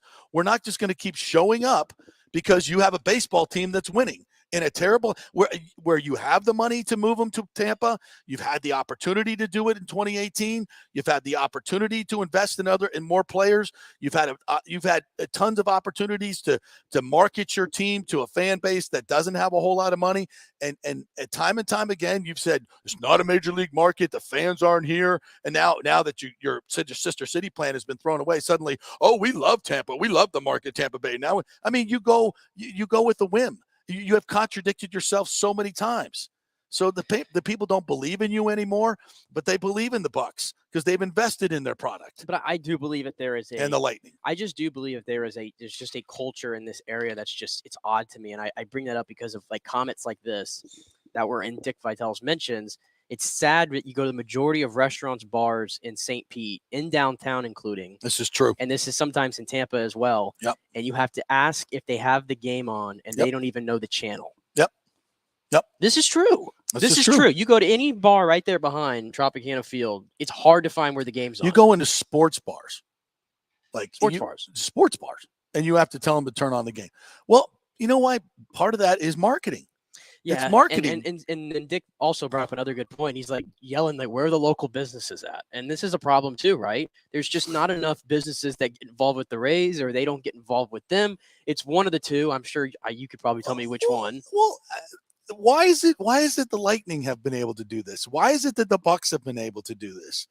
Why this is a big reason though why we can't get money for support for things. You guys, the Rays don't reach out. That's what I'm saying. They don't market themselves. They don't put the players out there. They don't do any of the things that other teams do because it costs money and it takes effort. And I think a long time ago, Stu just threw up his hands and said, whatever, we'll put a team out there. If they show up, they show up. I got my TV money. We'll keep the payroll low. I really don't care. That's the way they act. And when fans, like we had the fan the other day who said, I put money in for the pre-plan where you you spend, I guess you put an X amount of dollars in, and he wanted to save or use some of that money in the playoffs. And they're like, nope, can't do it. Sorry. Instead of like, okay, I know the rules said you couldn't, but we want you to be at the game. You're a loyal fan. We want to reward you. Okay, we'll use that money for playoffs. No, they don't say that. They don't do things like that. I guess they don't cater to the fan. I guess it's like, for me as a fan, I've always been able to separate the two. I know you don't separate the two. No. And I'm wondering, how many fans clearly are not separating the two or are unable to, because again, the facts are the facts. You've gotten less than 10,000 people in the building in 4 consecutive games this week against 2 of the best teams in the league. And you're a damn good team yourself. It's not like we're like a last place team and nobody wants to go spend money on to watch that. It's a good team. And they're not getting the support. So it's like, I don't know. I like to think there's more people out here of whatever this population is in Tampa, St. Pete, that are able to separate the two, but there's clearly a disconnect there now. It's alarming going into playoff time. It's like, we're the point. Like, I know they're putting playoff tickets on sale.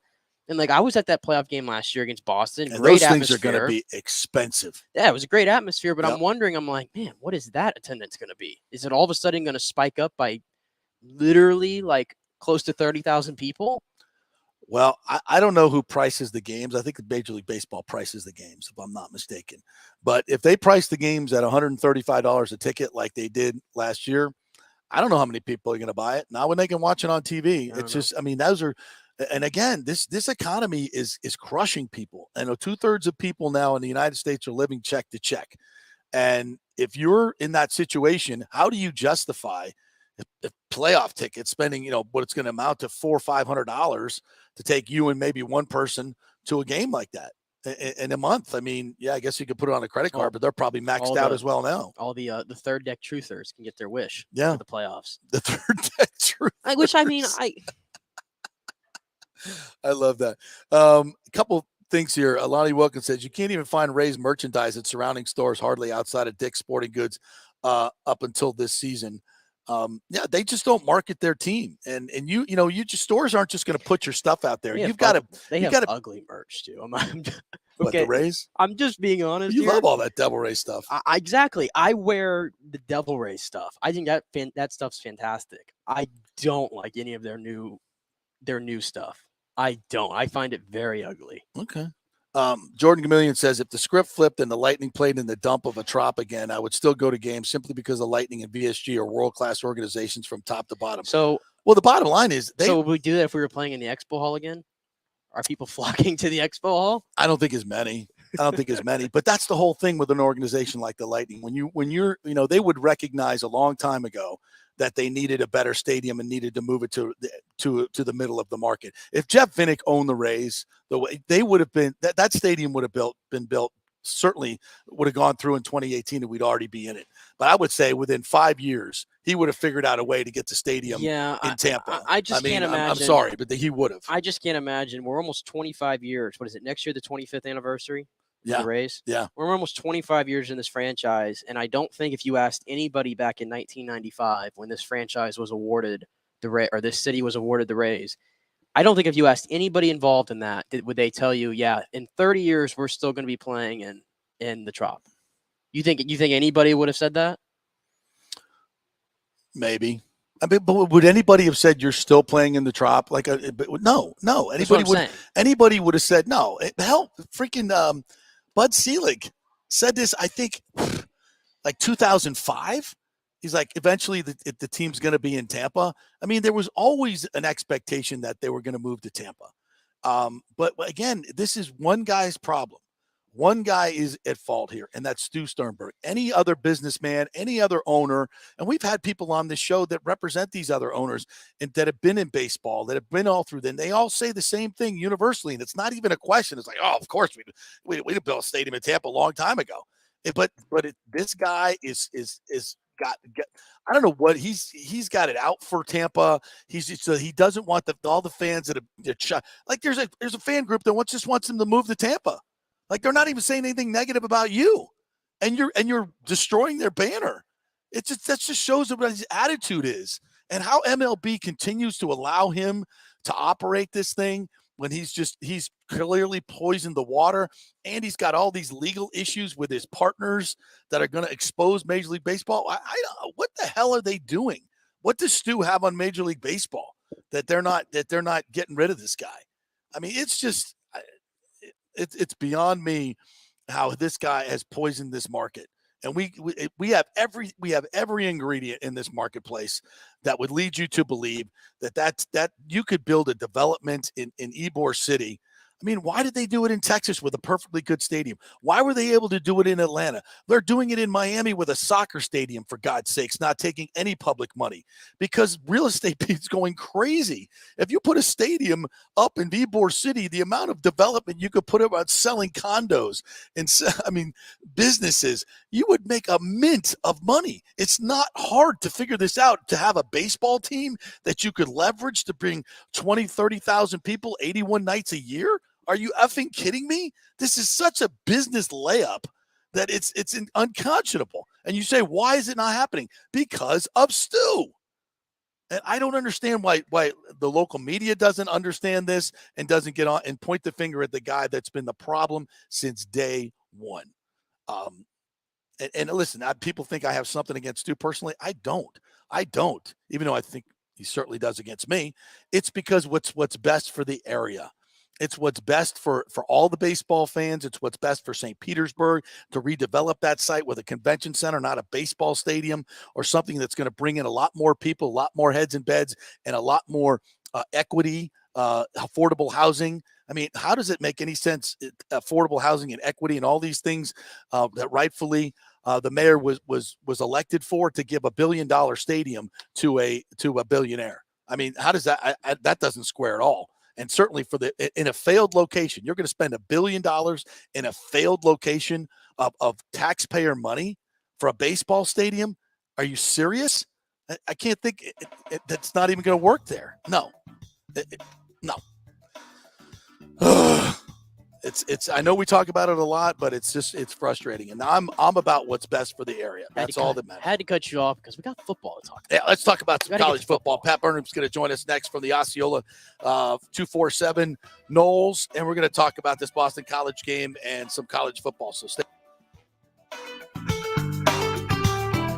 Attention, if you are home shopping or looking for a refinance, and even if you already have the approval letter, you must call my man Scott Fitzgerald at American Mortgage Services. Scott has a brand new program available in the greater Tampa Bay area called the Community Advantage Loan Program. Get this, no money down, no mortgage insurance, no points, no origination fee, purchase or refinance, and loan amounts up to $647,000. Now, there are some application requirements. It must be a single-family home, 1 unit, primary residence, and have a minimum 640 credit score. The program only applies to certain neighborhoods, so you have to call to find out if you qualify. So call Scott Fitzgerald at 813-294-7595 or email him at scott@amstampa.com. Now, even if you don't qualify for that program, Scott will shop your loan around, get you the best rates, and won't charge you the huge upfront fees.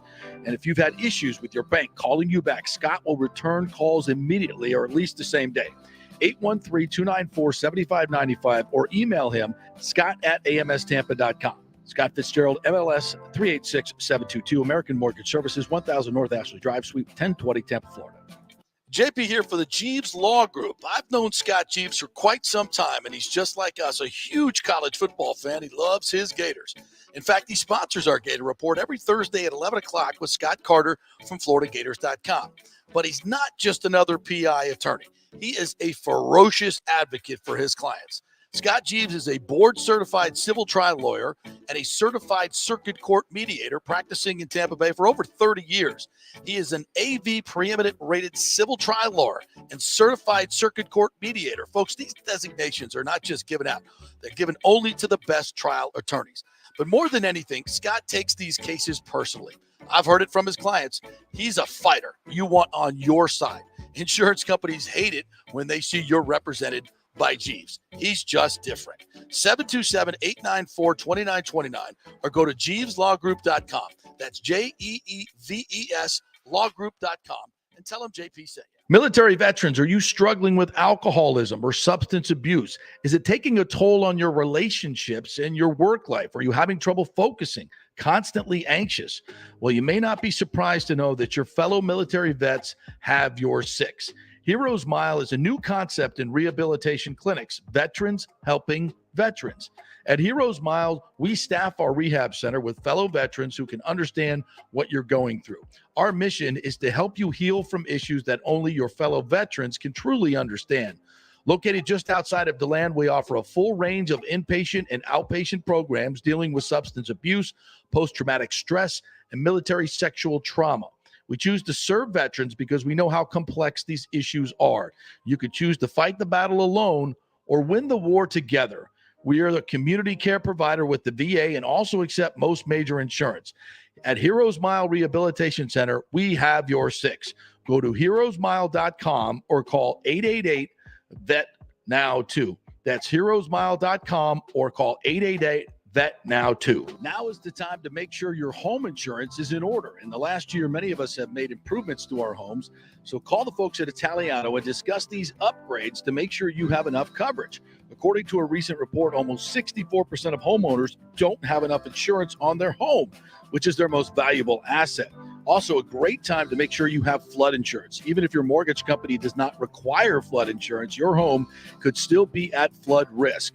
Another big item as we enter hurricane season is making sure your pool enclosure is added to your policy and there will be no issue at claim time. That happens a lot. So call your friendly agent at Italiano Insurance to review your policies today. 813-877-7799 or italianoinsurance.com. Pure sports. JP is back on. Welcome back. FanStream Sports. All right, welcome back to the JP Peterson Show, brought to you in our second hour by Bay Area Modern Medical Center, BAMMC.com. They've got some specials going on for their weight loss programs. Chris Lugo and the team over there will take great care of you. Everything is personalized. Their medicine, their diet programs, exercise programs, they find out exactly what works for you and develop a program personally for you. That's the way it works at Bay Area Modern Medical Center. Chris Lugo, part of the National Guard, takes care of our top pilots. He'll use that same information and philosophies to get you fit. So go to BAMMC.com and make an appointment and tell them JP sent you. All right, let's talk some Florida State football. And I'm got my colors on today. My FSU Seminoles, Garnet and Gold. Pat Burnham joins me here from the Osceola, the part of the Rivals Network now, 247. What's up, Pat? How are you, my friend? Don't know. Going great, man. Looking forward to watching Florida State this weekend. Try to go 4-0, and obviously had a nice little trip to Louisville this past weekend. So it's and then of course Florida State's been hot on the recruiting trail. Yes. Mike Norvell has Florida State in fuego hot. Yeah, it's been a good week. We're going to get to all that, but let's start today by going backwards and to that game in Louisville. And I don't know who did that. Florida State put out a video retrospective of the game. It was chilling, really. It had the Norvell's locker room speech before and after the game. A lot of great on-field audio, field level stuff, really well put together. And man, I was just so jacked up. And watching that game, how they continued to fight through adversity and all the players that they lost. You know, Pat, you've been out there on the field. You've coached college football. You know how hard it is to win on the road on a Friday night like that. I don't care if you're playing Louisville or Notre Dame or whomever. When that adversity strikes and you're on the road, it's tough. I saw a fight and a compete level in this team that I haven't seen since 2013. It was a big, big win. What were your thoughts? Well, listen, I said going into the season, this was the biggest game of the year, no matter what happened in the LSU game. We wanted to see everything validated, right? We wanted to see them if they wanted LSU, could they validate that victory by going on the road, handle the success? And listen, it was a perfect ending to a very imperfect game. They got better as the game went along on both sides of the ball and what they were doing. And as you mentioned, I remember when we started the Osceola, created as a website 4 years ago. It's been around for a long, long time in paper version. But, 4 years ago, all we wanted was a team that would fight. Now, what we've seen is a team that will only fight, but it will overcome adversity. Yeah. And it came over adversity in so many ways in that game.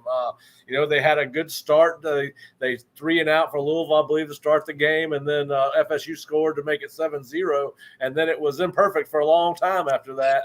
But they came back time and time again. And, of course, you lose Jared Verse. You lose Jordan Travis.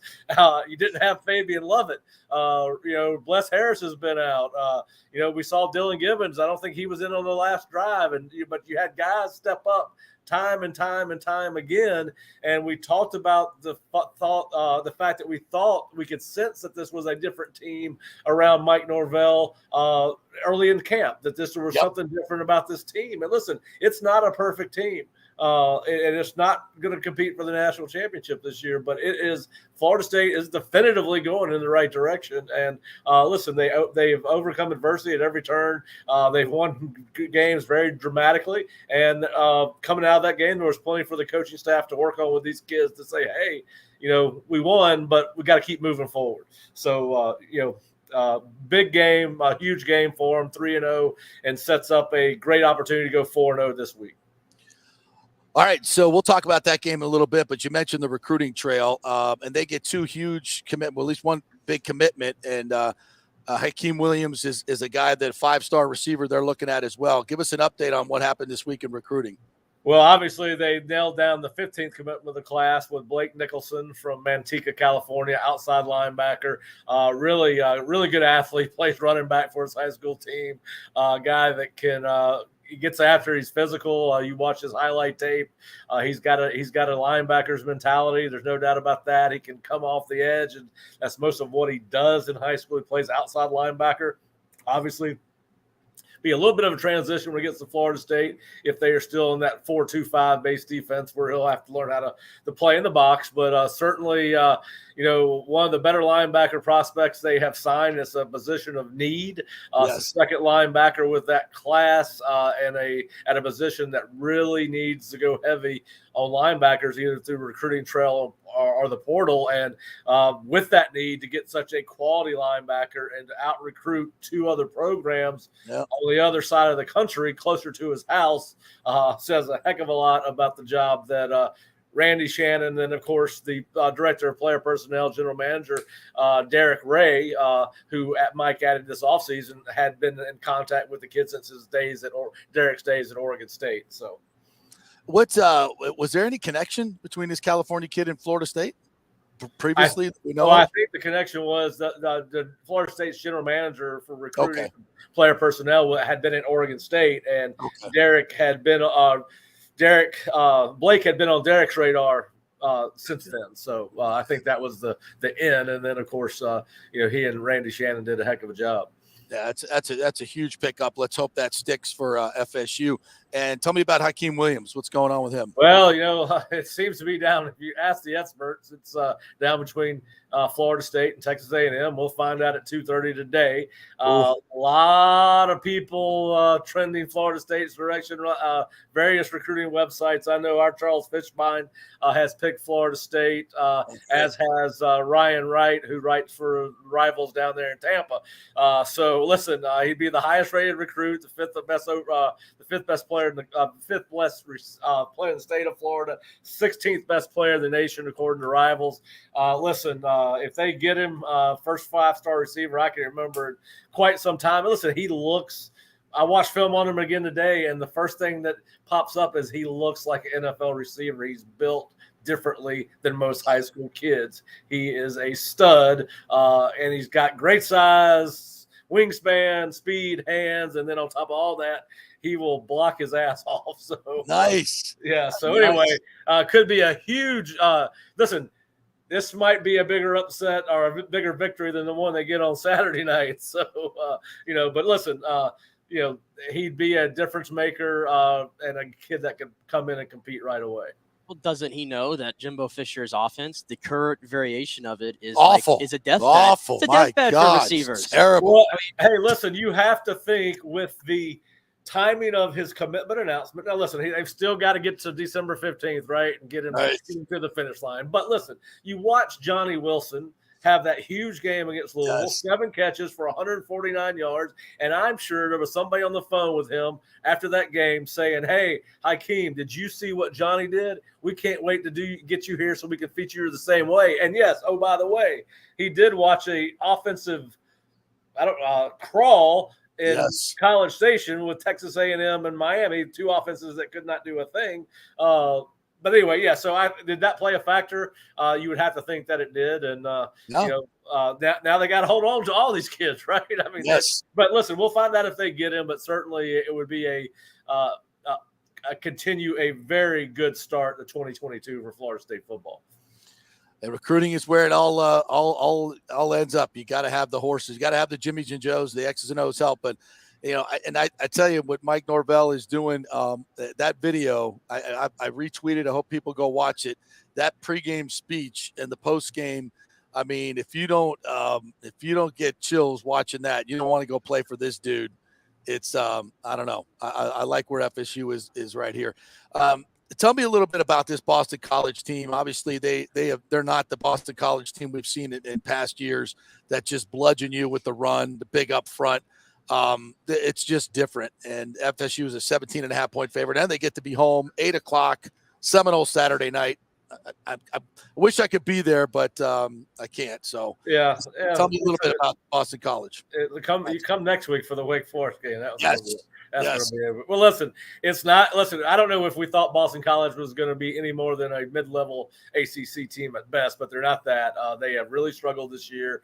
As you mentioned, you think run game. We think Boston College, and it's been non-existent. They are 130th in the nation in run offense, average 48 yards per game against all 3 of their opponents. But if you factor out Maine and just count Rutgers and who's Virginia Tech, they are averaging 16.5 yards per game.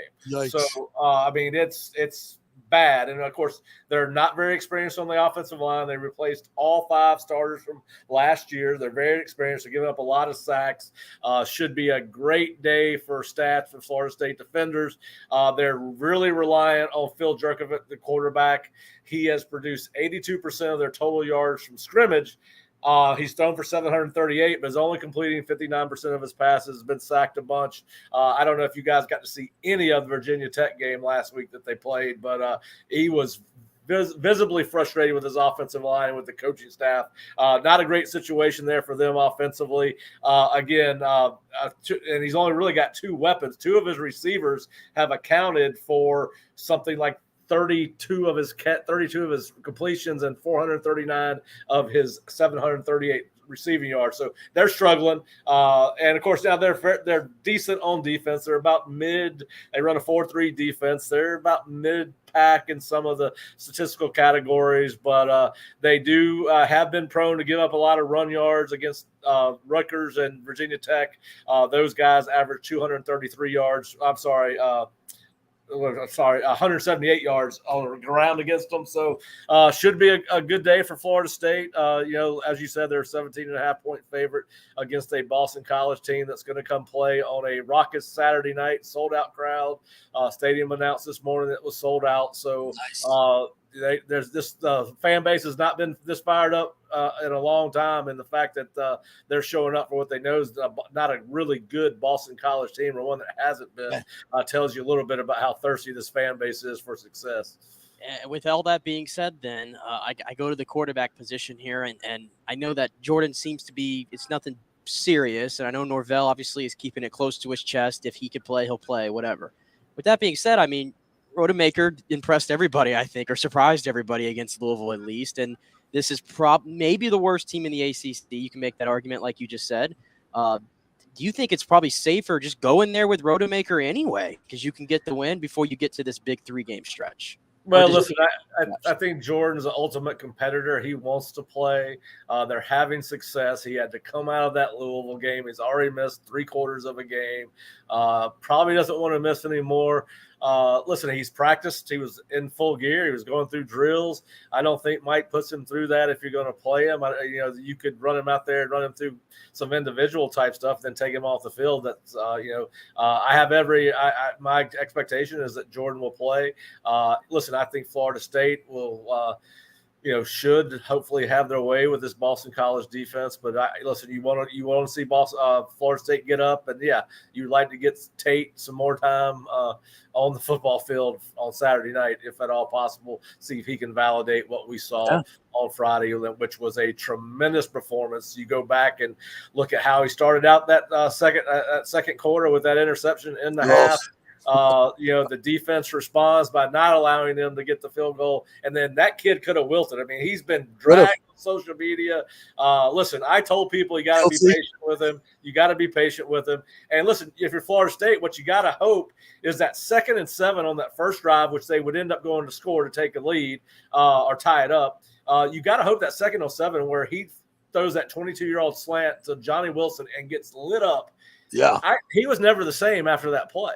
And you got to hope that's hit that light comes on moment. Listen, he's still young. He hasn't played a lot of games. He's going to make mistakes if he's in the ball game. But listen, you're proud for the kid. He we said, he was taking some heat for his previous performances. And I was sitting in the press box, and 2 guys sitting next to me were like, "Oh shoot, Jordan's out." And I was like, "Well, just relax. We're in a 1-score game." And I said, Tate's not. You're not asking him to bring you back from 21. You're down. It's a 1-score ball game. Let's see what happens. So anyway, good for him. Good for Florida State. Listen, he wasn't the only guy that the whole team responded to it from adversity. Yeah, they did. And again and again. So anyway, I think that I think that we'll see Tate if Florida State can go in and handle business, and we'll see. Listen, ankles are a funny thing, and I think that's what Jordan's got. Yeah. I think that those people recover. Some people recover quicker than others. Thursday and Fridays are light days. Out of the Tuesday and Wednesdays are the high impact days, high energy work days. So hopefully he'll only continue to progress and get that ankle or leg will get stronger, whatever's going on with it. All right, Pat, good stuff as always, my friend. Tell everybody how they can get the great content of the Osceola and the 247 network there. Well, we're Rivals Network, JP. Rivals, I'm sorry. My bad. He's not even 247 anymore. But just go to floridastate.rivals.com, and we've actually got we've confirmed with about 100 kids who are coming to 100 prospects who are coming to the game. You can find out, get that list. And we got our preview. We got our Osceola tailgate, who just went up. JP was not able to join us this week, but we talk about the 3-0 start, FSU BC. Then we pick a bunch of games around the ACC and SEC, and talk about whether Kenny Dillingham's actually a candidate at Arizona State or not. So all right. We covered it all. And listen, yes, you do. Hey, what's going on down in Tampa? I heard y'all might have a couple good quarterbacks playing in the game down there. Oh, yeah. You know what, though? Nobody's even talking about the quarterback. It's all about the defense. How about that? Brady versus Rodgers, and it's going to be a defensive game. Even Vegas has it as a 41 total point game in the NFL. How about that? So, yeah, it's all about defense down here. It's like Brady, Rodgers, whatever. Tell me about the defenses. And so, yeah, it's going to probably be a low-scoring game, and maybe Rodgers will come up with some magic. I doubt it, though. I like that. It's back to 2002. This Bucs defense is something special. It's something special to watch, and I think Brady will get it going a little bit later on in the season. But right now, it's all about the defense, baby. What's up with Arians causing brawls down there and everything? Marcus Lattimore's causing brawls. That's what's going on. Hey, listen, if you're not going to give Bruce and Jason Light a skybox to sit in, they said, well, you can go sit in the press box. Can you imagine those two in the press box? The writers. Yeah, that was pretty. They got a lot of suites up there. They could have put those. Exactly. Come on. You don't give him a suite. He's going to go down the field and he ain't going to shut his mouth. That's not BA's not capable of doing that. So yeah, whatever. You know what? The Bucs got 2 big road wins, just like the Knowles have 2 big road wins. So now we'll see if they can make some hay at home, which they should do. I know moral victories don't count, but what an effort by South Florida against Florida. Oh, my God, dude. They should have won that game. Have you watched the whole game yet? I have not watched it in bits and pieces as the week's gone on and tried to watch a little bit of it on Saturday night when I was flipping around. But, yeah, listen, I know that Jeff Scott and those guys are not into moral victories, but, listen, a hell of an effort by his team. Yeah. Most thought didn't have a chance. So, and best of luck to them this weekend against Louisville. Yeah, listen, we know how beat up Louisville is. FSU beat them up pretty good physically. So USF, if they can stay, they got to stay consistent, though. They got to back that game up. They can run the football. Brian Batty was on with us yesterday. Brian Batty was on. Great young man. I think this is USF. I knew they were better than what they showed against BYU.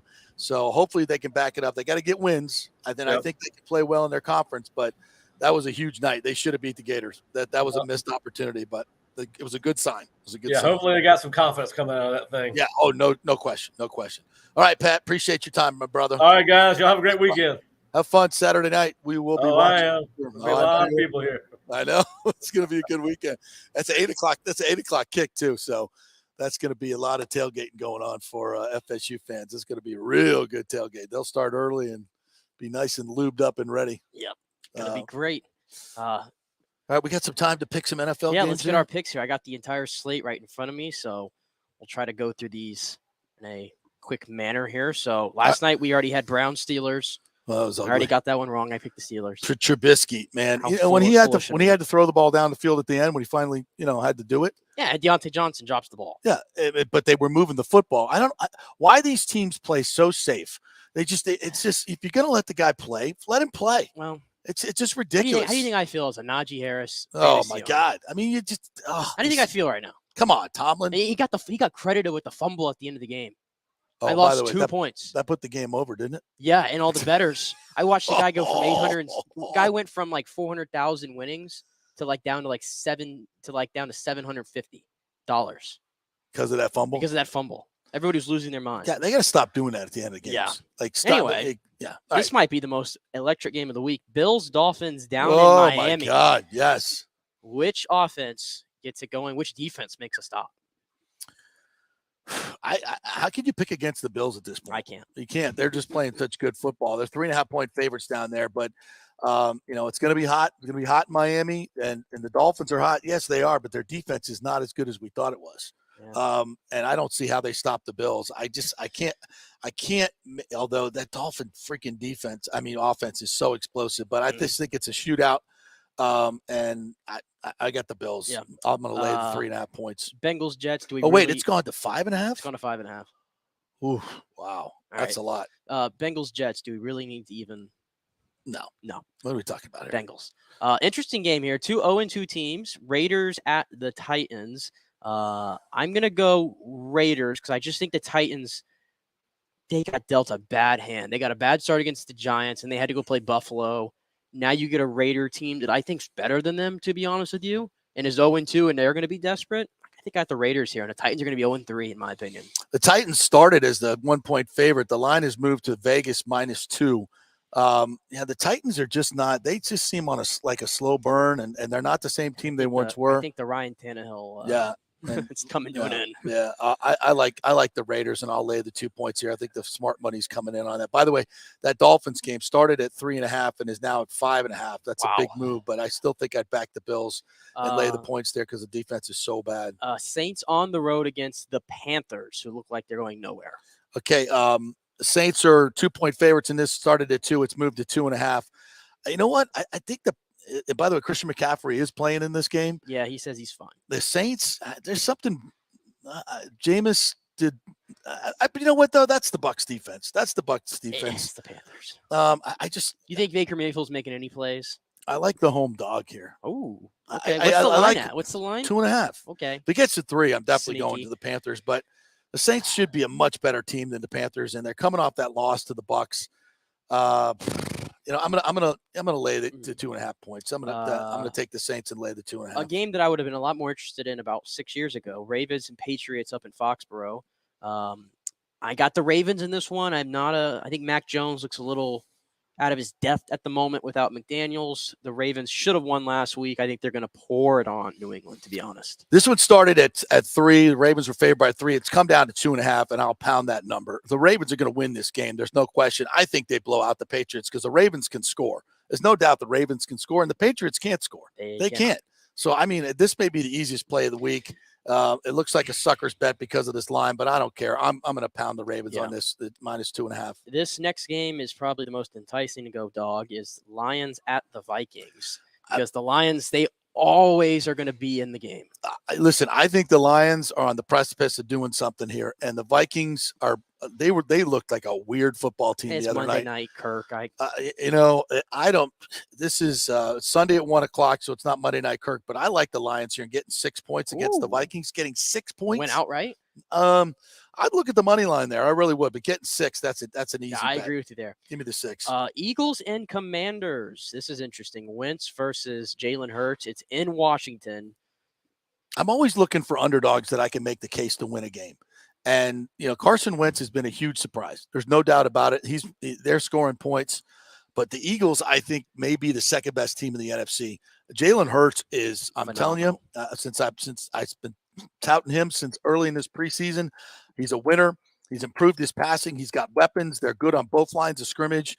I think the Commanders are a little bit of a false flag right here.